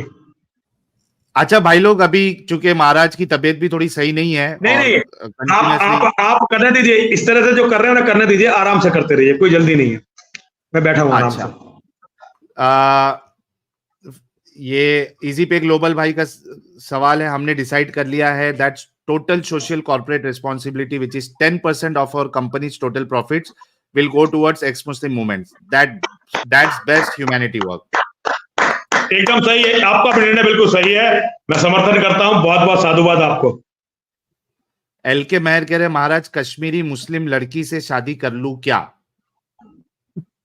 आप हिंदू है मुसलमान है, ये तो मुझे पता नहीं ना। हिंदू ही होंगे ये तो यार, उसको हिंदू होंगे तो कर लीजिए, शादी करने में क्या है। अगर आपका परिवार उसे एक्सेप्ट कर ले, कहीं ऐसा ना हो कि वो आपको मुसलमान बना दे, आपका परिवार छोड़ दे। डर बहुत है इसका भी। बहुत सारी लड़कियों ने लड़कों को मुसलमान बना दिया है, क्योंकि उनके परिवार हिंदू हो तो कायर कौम हो गई है ना, परिवार वाले बायकॉट कर देते हैं और कोई संभालने वाला होता नहीं। लड़की धीरे धीरे अपने परिवार में मिल जाए, उन लड़कियों की गलती नहीं है, ये हिंदू कौम की गलती है। हिंदू सनातन भाई कह रहे हैं नेतन्याहू जैसा हमें अपना नेताराम साहू चाहिए। देखिए लोकतंत्र में लोग जिस लायक होते हैं उन्हें वैसे नेता मिल जाते हैं। आप यहूदियों जैसी मानसिकता बना लीजिए, आपको नेतन्याहू जैसे नेता मिल जाएंगे। अब मानसिकता हिंदू जैसी है तो मोदी जी जैसे नेता मिलेंगे, गांधी जैसे नेता मिलेंगे, नेहरू जैसे नेता मिलेंगे। मानसिकता आप अपनी बदलिए ना। सबसे आसान काम होता है खुद को बदलना, लेकिन हिंदू खुद को नहीं बदलना चाहता, पूरी दुनिया को बदलना चाहता है। ये भी सबसे बड़ा प्रॉब्लम है कि खुद को नहीं बदलना है, दुनिया बदलना है।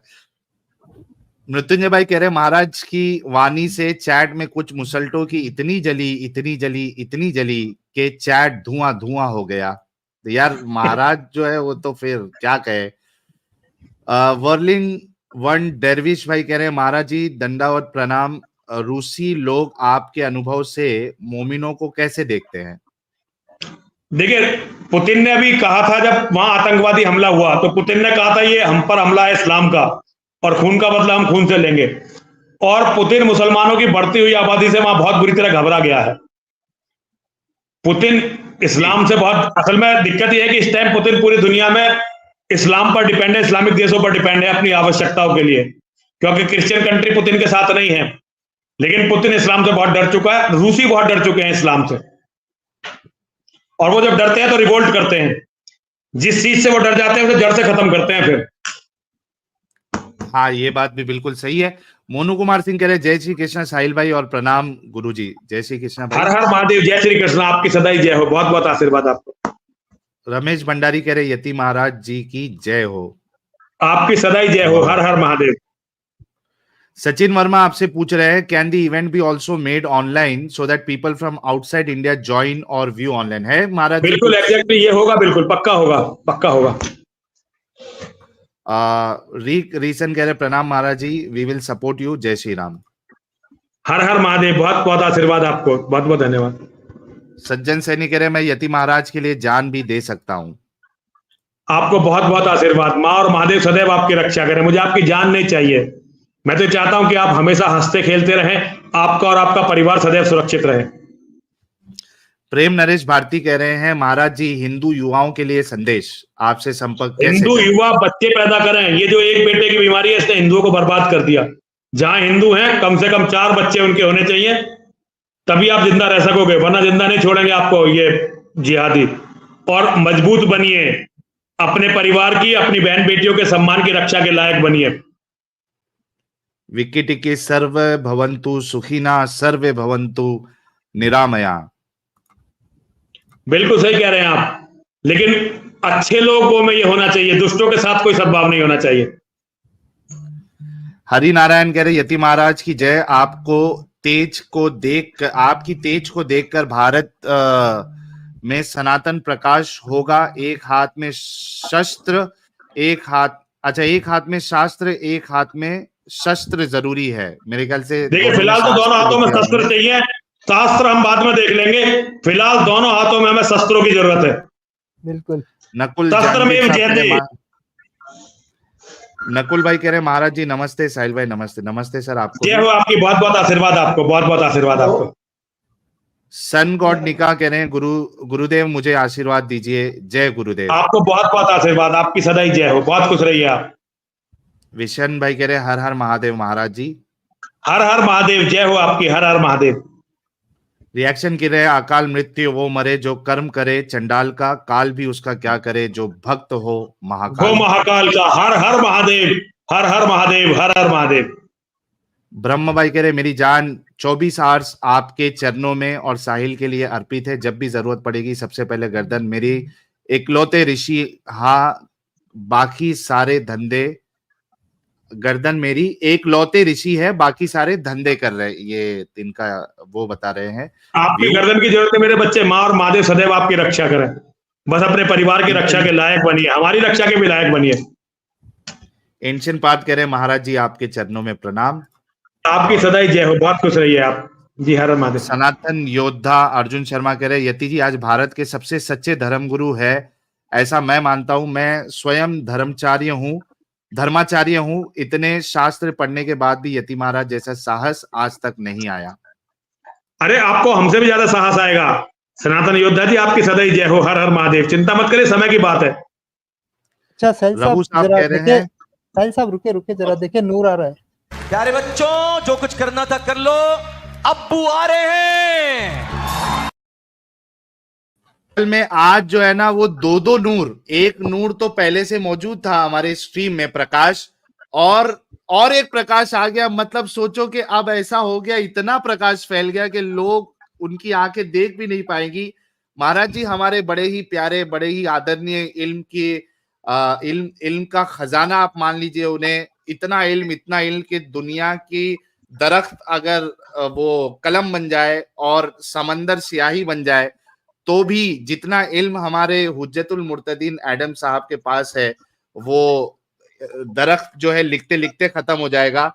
स्वागत करते हैं एडम साहब का। एडम साहब बहुत बहुत स्वागत है आपका। हमारे महाराज जी के दर्शन आपके भी हो गए। अरे यार, मैं बड़ा आभारी हूँ महाराज जी का भी और आपका भी। और साहिल भाई, क्या यार आप इतनी तारीफ कर देते हैं यार, मुझे खुद शर्मिंदगी शुरू हो जाती है।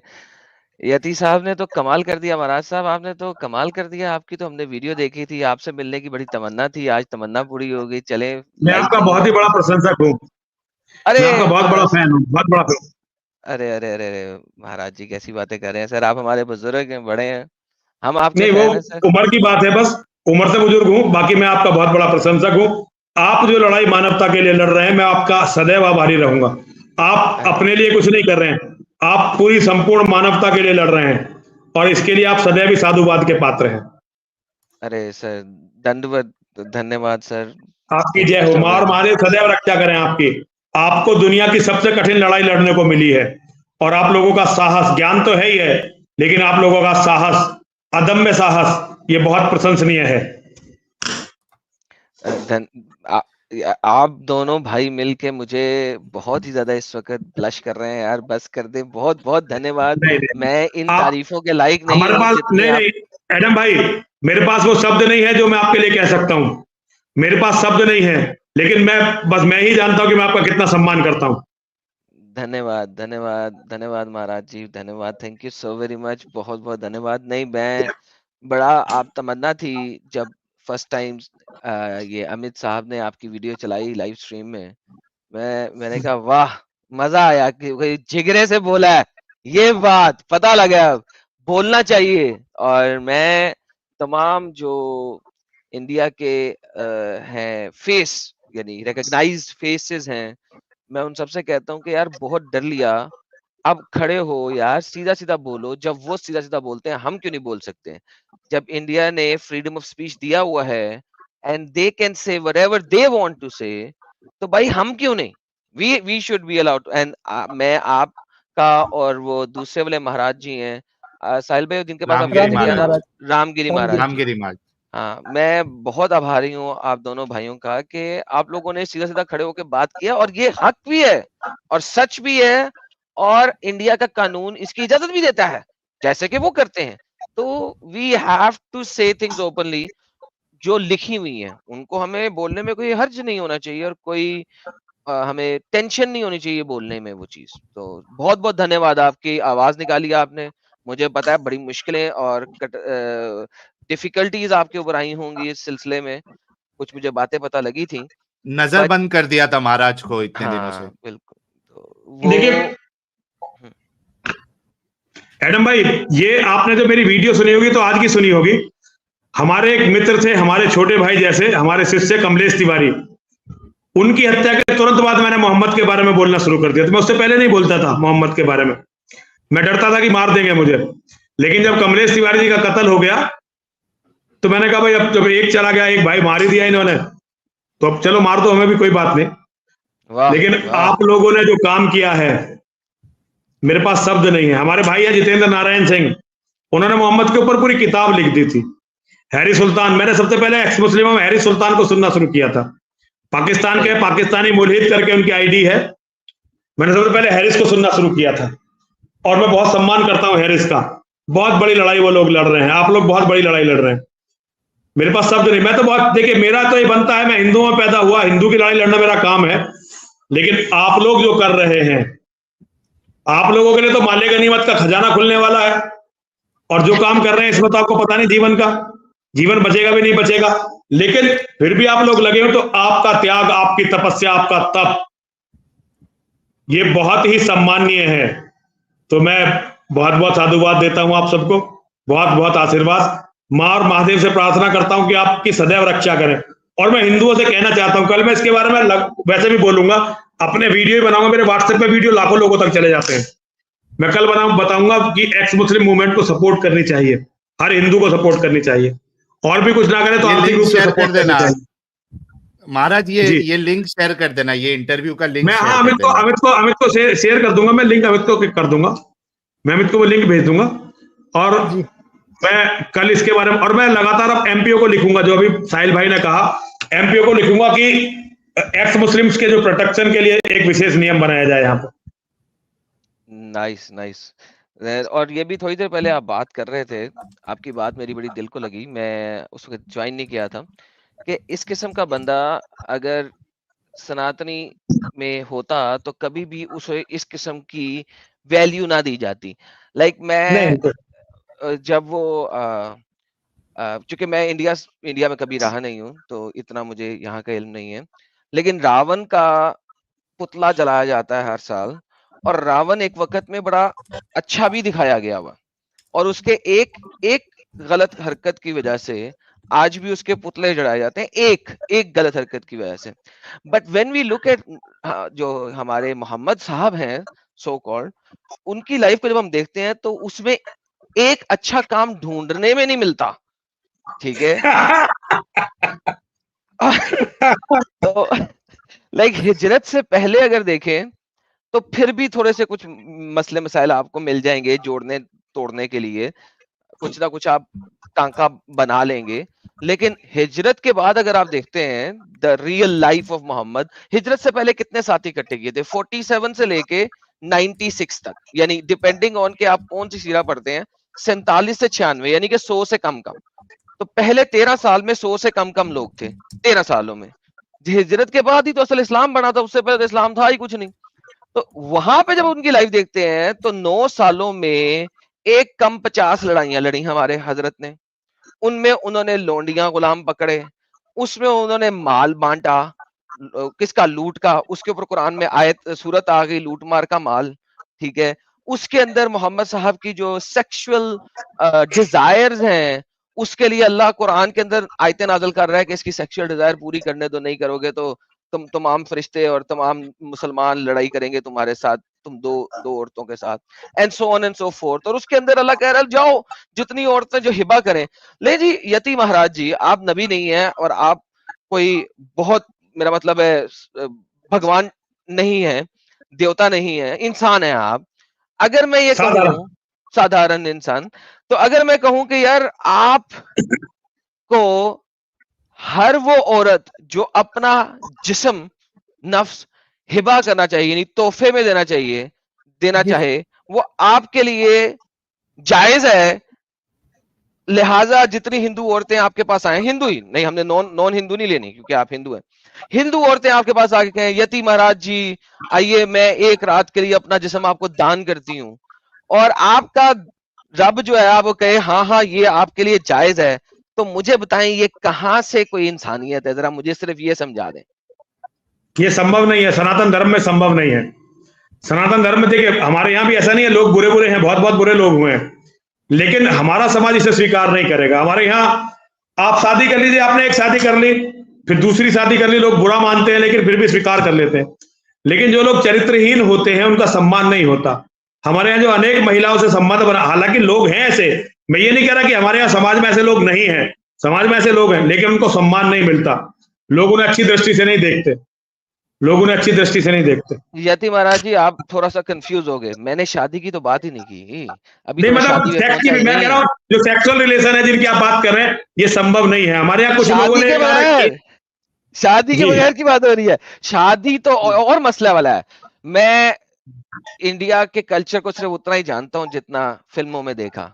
7 फेरे लगाते हैं, जन्म जन्म का साथ, जन्म जन्म का साथ, एक भी नहीं मल्टीपल, राइट जी। अच्छा, और ये होना चाहिए जी। और इस्लाम में क्या है? It's a contract. आज शादी किया, कल तोड़ दो, परसों शादी करो उसके बाद तोड़ दो, इट्स अ कॉन्ट्रैक्ट। और हमारे पास जितने भी इस्लामिक स्कॉलर्स आते हैं वो भी अपने मुंह से बोलते हैं इट इज अ कॉन्ट्रैक्ट। हमने मल्टीपल डिबेट्स किए इसके ऊपर। इस्लाम में शादी है सेक्स का कॉन्ट्रैक्ट।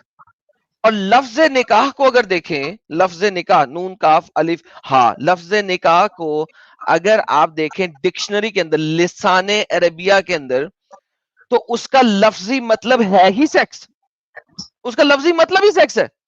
वरना अरबी में जो मैरिज है उस जमाने की, वो मैरिज के लिए जो लफ्ज बनता है वो बनता है जौज, और जौजा बनता है बीवी, जवज उसका हस्बैंड। सो बेसिकली चूंकि हमारे प्यारे नबी को एक से ज्यादा शादियां करानी थी, तो उन्होंने लफ्ज निकाह को यूज किया फॉर मैरिजेस।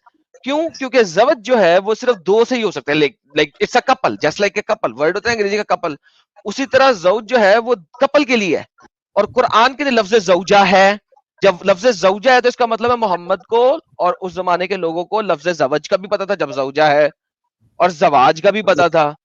तो हेंस ये लफ्ज उन्होंने चुना ही इसी वजह से कि अरबी की लिसान में 2 से ज्यादा शादियां, यानी कि यानी एक औरत और एक मर्द के अलावा 3, यानी जब कुरान कहता है चैप्टर नंबर 4 आयत नंबर 3 के अंदर, और तुम इनमें से 2 2 3 3 या 4 4 के साथ शादी कर लो, तो वहां पे जवज आ ही नहीं सकता था, वहां पे आना ही पड़ा निकाह को। तो basically it's a contract for sex, contract for sex. और अगर आप कुरान के अंदर देखते हैं तो इसी तरह लिखा हुआ है ना कि उनको उनकी उजरत दे दो। उजरत, उसको ट्रांसलेट ये लोग करते हैं डिफरेंटली, बट लफ्ज है उजरत। और उजरत कैसे कहते हैं? जब किसी ने कोई काम किया आपके लिए तो उसको जो पैसा देना है काम का, मतलब उसने आपके घर की दीवार बनाई है, बाथरूम बनाया है, सिंक बनाया है, उसके जो पैसे दिए जाते हैं उसको कहते हैं उजरत। इस तरीके से तो कुरान औरत को डिफाइन कर रहा है कि वो अपनी सेक्स की उजरत दो उसको। तो दिस इज द रियलिटी। बहुत गंभीर बात आप बता रहे हैं, मुझे इतना नहीं पता था, मुझे पता नहीं था। आप बहुत गंभीर बात बता रहे हैं और बहुत बड़ी बात आपने बताई है। हिंदू सभ्यता कभी भी इसे स्वीकार नहीं कर सकती। इसलिए तो मैं कहता हूं ये दो अलग अलग सभ्यताएं हैं, दो अलग अलग संस्कृतियां। देखिए एडम भाई, आप पाकिस्तान के रहने वाले हैं क्या? जी कहाँ के रहने वाले आप? पाकिस्तान का। तो देखिए, मैं पाकिस्तानियों का भी बहुत ज्यादा मैं सुनने लगा हूं पीछे कुछ समय से। पाकिस्तान में एक बहुत बड़ी इस समय समस्या चल रही है आइडेंटिटी क्राइसिस की, और धीरे धीरे लोग उस पर बड़े मुखर हो रहे हैं। लोग अपनी जड़ों की तरफ लौटना चाहते हैं। तो आपके जैसे लोग उसके वाहक बनेंगे, आपके जैसे लोग उन लोगों को मार्ग दिखाएंगे। मेरी बहुत बहुत शुभकामनाएं हैं आपके लिए भी और साहिल भाई के लिए भी। आप लोगों के साथ बैठा ये मेरा सौभाग्य है। मैं सौभाग्य समझता हूं कि मैंने आज आपसे बात की और भविष्य में हम लोग बात करते रहेंगे। मैं साहिल भाई का और अब बहुत बहुत साधुवाद देता हूं, बहुत बहुत धन्यवाद देता हूं। और भैया जो इसका सारी को कंडक्ट कर रहे हैं उनको भी बहुत बहुत धन्यवाद है। और हम लोग बहुत जल्दी, मैं माँ से और महादेव से प्रार्थना करता हूं कि हम लोग कभी वैसे भी मिले, पर्सनली भी हम लोग मिले, साथ बैठे। मेरा साहिल भाई दवाई लेने का समय हो गया, मुझे अभी दवाई लेनी है। जी जी जी महाराज, क्या दवाई महाराज लेनी पड़ती है?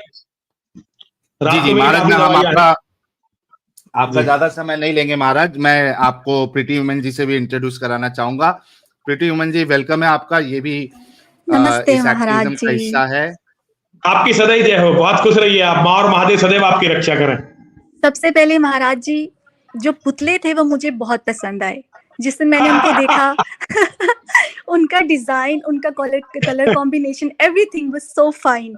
इसके अलावा जो आपने बोला कि जिस प्लेटफॉर्म पे भी मैं जाता हूँ वहां से मुझे डिलीट कर दिया जाता है, तो प्रॉब्लम यहीं से स्टार्ट होती है कि आपकी आवाज को दबा दिया जाता है। उसके अलावा अगर आप देखें, अगर फियर फैक्टर ना रहता, डर ना रहता, तो इस्लाम तो बच ही नहीं सकता था, हिंदुस्तान में एंटर कर ही नहीं सकता था। ये इतने साल सरवाइव किया इसने हुकूमत की, सिर्फ किस बेस पे? फियर फैक्टर पे, डर की बेस पे। तो अगर अभी भी ये डर रहे हैं, आई डोंट नो इनको किस चीज का इंतजार है। अब इससे ज्यादा क्या बुरा हो सकता है कि हमारी नस्लें जो हैं वही अपनी संस्कृति को, अपने रीतो रिवाज को भूल चुकी हैं और बिल्कुल वो एक रॉन्ग डायरेक्शन की तरफ जा रही हैं। और महाराज जी, क्या आप जानते हैं रहती सहती कैसे बॉलीवुड ने पूरी कर दी? जो थोड़ी बहुत बॉलीवुड जिहादियों के कब्जे में है। बॉलीवुड जिहादियों के कब्जे में। जी, हिंदू जो बॉलीवुड में मेरी बेटी काम कर रहे थे वो सब इंडिविजुअल काम कर रहे थे, और उनका कोई गिरोह नहीं था। जी जी बिल्कुल।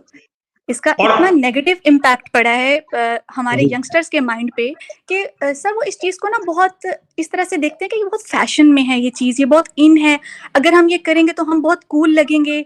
और इसी चक्कर में लड़कियां फंसती हैं लव जिहाद की तरफ, सिर्फ बॉलीवुड से इंस्पायर्ड होके। तो जितनी भी आपने बातें की, मैं भी आपका ज्यादा वक्त नहीं लेना चाहूंगी बिकॉज आपकी तबीयत ठीक नहीं है। मेरी बेटी, आपकी आवाज सुन के बहुत अच्छा लगा। मैं आपके बारे में नहीं जानता था, पहली बार मैंने आपकी आवाज सुनी, पहली बार आपके बारे में सुना। और भविष्य में हम लोग साथ काम करेंगे, साथ रहेंगे और मिलते रहेंगे। मेरी बेटी, बहुत ही अच्छा लगा। आपके जैसी बहादुर बेटी को प्रणाम करता हूँ, नमन करता हूँ। एडम सीकर जी को बहुत बहुत प्रणाम करता हूँ। साहिल भाई को बहुत बहुत साधुवाद, बहुत बहुत धन्यवाद। और भाई जी को भी बहुत बहुत प्रणाम।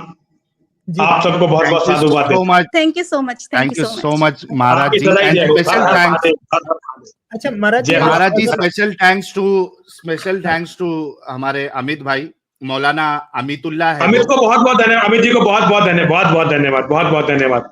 अमित जी को बहुत बहुत धन्यवाद, बहुत बहुत आशीर्वाद। आप लोग इसी तरह से काम करते रहिए।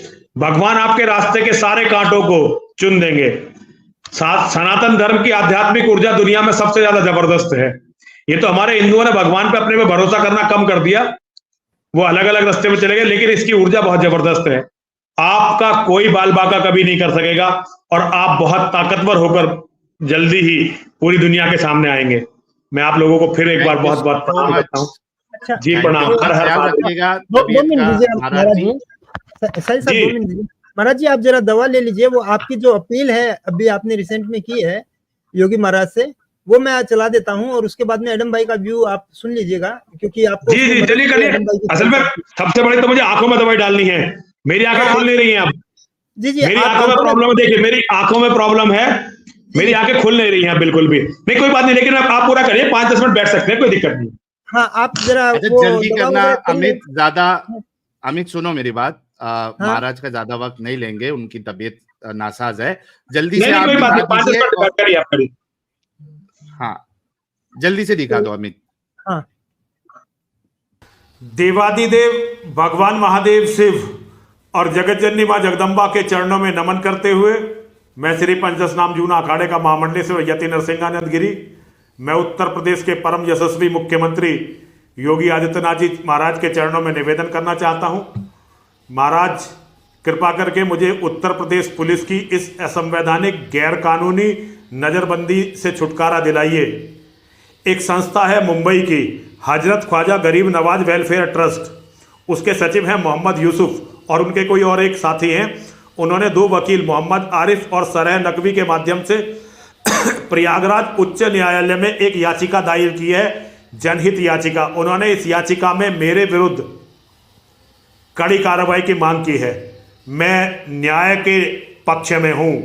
मैं चाहता हूं कि मोहम्मद के और मोहम्मद के अनुयायियों के बारे में मैंने जितनी भी बातें आज तक कही हैं, उन सब के प्रमाण मैं उच्च न्यायालय के समक्ष रखूं ताकि सही न्याय किया जा सके। देखिए, जिसे अपराधी घोषित किया जा रहा है उसका पक्ष सुने बिना न्याय नहीं हो सकता, और इस नज़रबंदी में मैं ये कार्य नहीं कर सकता क्योंकि मुझे मोहम्मद और उसके अनुयायियों के बारे में प्रमाण एकत्रित करने के लिए प्रमाणिक इस्लामिक ग्रंथों को इकट्ठा करना पड़ेगा।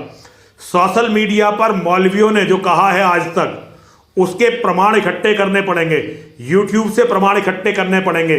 अलग अलग इस्लाम की जो वेबसाइटें हैं पूरी दुनिया में जो चल रही हैं, उन पर जाकर प्रमाण इकट्ठे करने पड़ेंगे। आधिकारिक प्रमाणिक जो इतिहास के ग्रंथ हैं उनको एकत्रित करना पड़ेगा ताकि मैं अपना पक्ष उच्च न्यायालय के सामने रख सकूं। आप न केवल सनातन धर्म के सूर्य हैं बल्कि आप संपूर्ण मानवता के रक्षक हैं।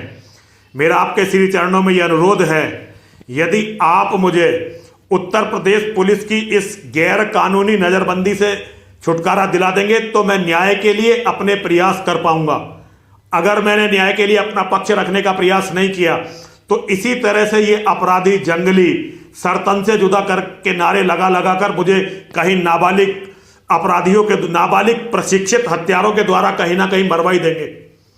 मैं अपनी मृत्यु से पहले अपना पक्ष रखना चाहता हूं। मैं उच्च न्यायालय में ये बताना चाहता हूं कि मैं क्यों मोहम्मद और उसके अनुयायियों को न केवल सनातन धर्मियों, न केवल हमारे, बल्कि संपूर्ण दुनिया के गैर मुस्लिमों के प्रति एक भयंकर अपराधी मानता हूं।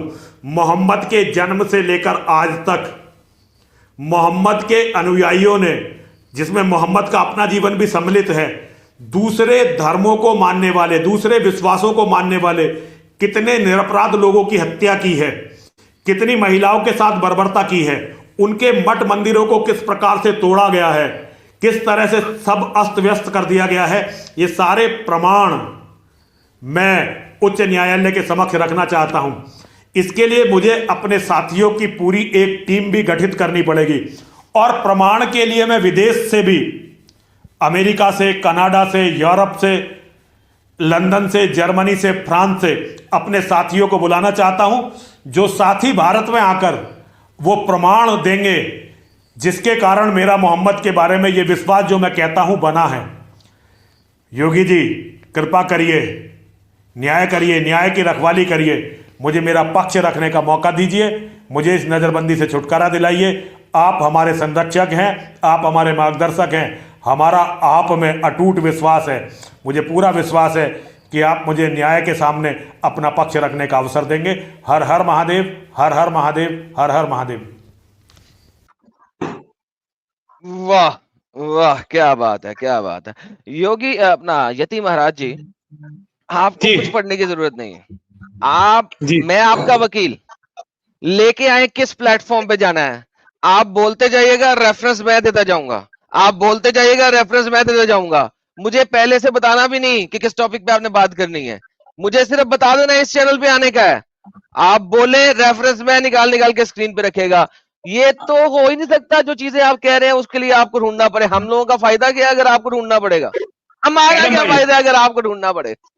एडम भाई, कोर्ट में हमें जो है पूरा सबूत रखने पड़ेंगे, इस्लामिक किताबें रखनी पड़ेंगी, कुरान हदीस ये सब रखनी पड़ेंगी, और वहां हमें उन्हें जो है अंडरलाइन करके देना पड़ेगा कि इसको पढ़िए, इसको पढ़िए, इसको पढ़िए। अपने लॉयर की मेरे साथ बात करा दें, जो जो उसे चाहिए वो मैं दे दूंगा। और बताएं। देखिए, सबसे पहले तो मुझे सारी हदीसों की किताबें भेजे। मैंने अपनी सारी मैं यहाँ पे मंदिर पे था तो एक बार मेरी सारी किताबें चोरी हो गई थी। हदीस की सारी किताबें मुझे चाहिए हिंदी में और अरे इंग्लिश में। महाराज जी, आप क्यों अब दुनिया किताबों को कब पढ़ती है? अब तो ऑनलाइन सब कुछ मौजूद है, एवरीथिंग इज ऑन बिल्कुल इंटरनेट। मेरे पास इस वक्त भी 2 टेराबाइट की बुक्स पड़ी हैं, आपको सब कुछ पीडीएफ में भेज देंगे। उसमें मसला नहीं है, PDF लेकिन में आप में सर्च करना बहुत मुश्किल है, ऑनलाइन सर्च करना बहुत आसान है। आपको जी। लिंक्स पे लिंक्स भेजेंगे, आप हुक्म करें आपको चाहिए क्या, और आप अपने लॉयर की वजह गपशप लगवाएं, आपके लॉयर को सब कुछ देंगे, ये ऊपर से लेकर नीचे लॉयर तक नहीं, मैं डिबेट खुद करनी लड़ूंगा है। अपना केस। किसी लॉयर की जरूरत नहीं, मैं खुद हाई कोर्ट में अपीयर होऊंगा, मैं खुद अपना केस लड़ूंगा, मैं किसी अरे लॉयर के यकीन पास नहीं महाराज जाऊंगा। जी, आपको चाहिए क्या, बस ये बताएं, बाकी चीजें छोड़ें। और किस किस प्लेटफॉर्म पे जाके इन लफ्ज युवा यूज किया ना आपने, किन किन युवाओं से युवा युवा लड़ना है वो आप बताएं, हम आते हैं लड़ने के लिए। आप सिर्फ खड़े हो जाएं, हम आपके साथ हैं, हम आपके पीछे हैं, और बताएं। अगर ये हाई कोर्ट में आपने कर दिया तो ये कमाल होगा, पूरी दुनिया में इस्लाम फिर नंगा होगा। अरे वो हाई कोर्ट का बड़े से बड़ा कमीना जो इनका आ जाएगा, युवाओं का लॉयर, वो साबित नहीं कर सकेगा जो आप चीजें दिखा रहे हैं गलत हैं। और बताएं, सिर्फ बोल सकेगा ये सही नहीं है, वो तो हर कोई बोलता है, साबित नहीं भी कर सकेगा, ये भी गारंटी देता है अपन।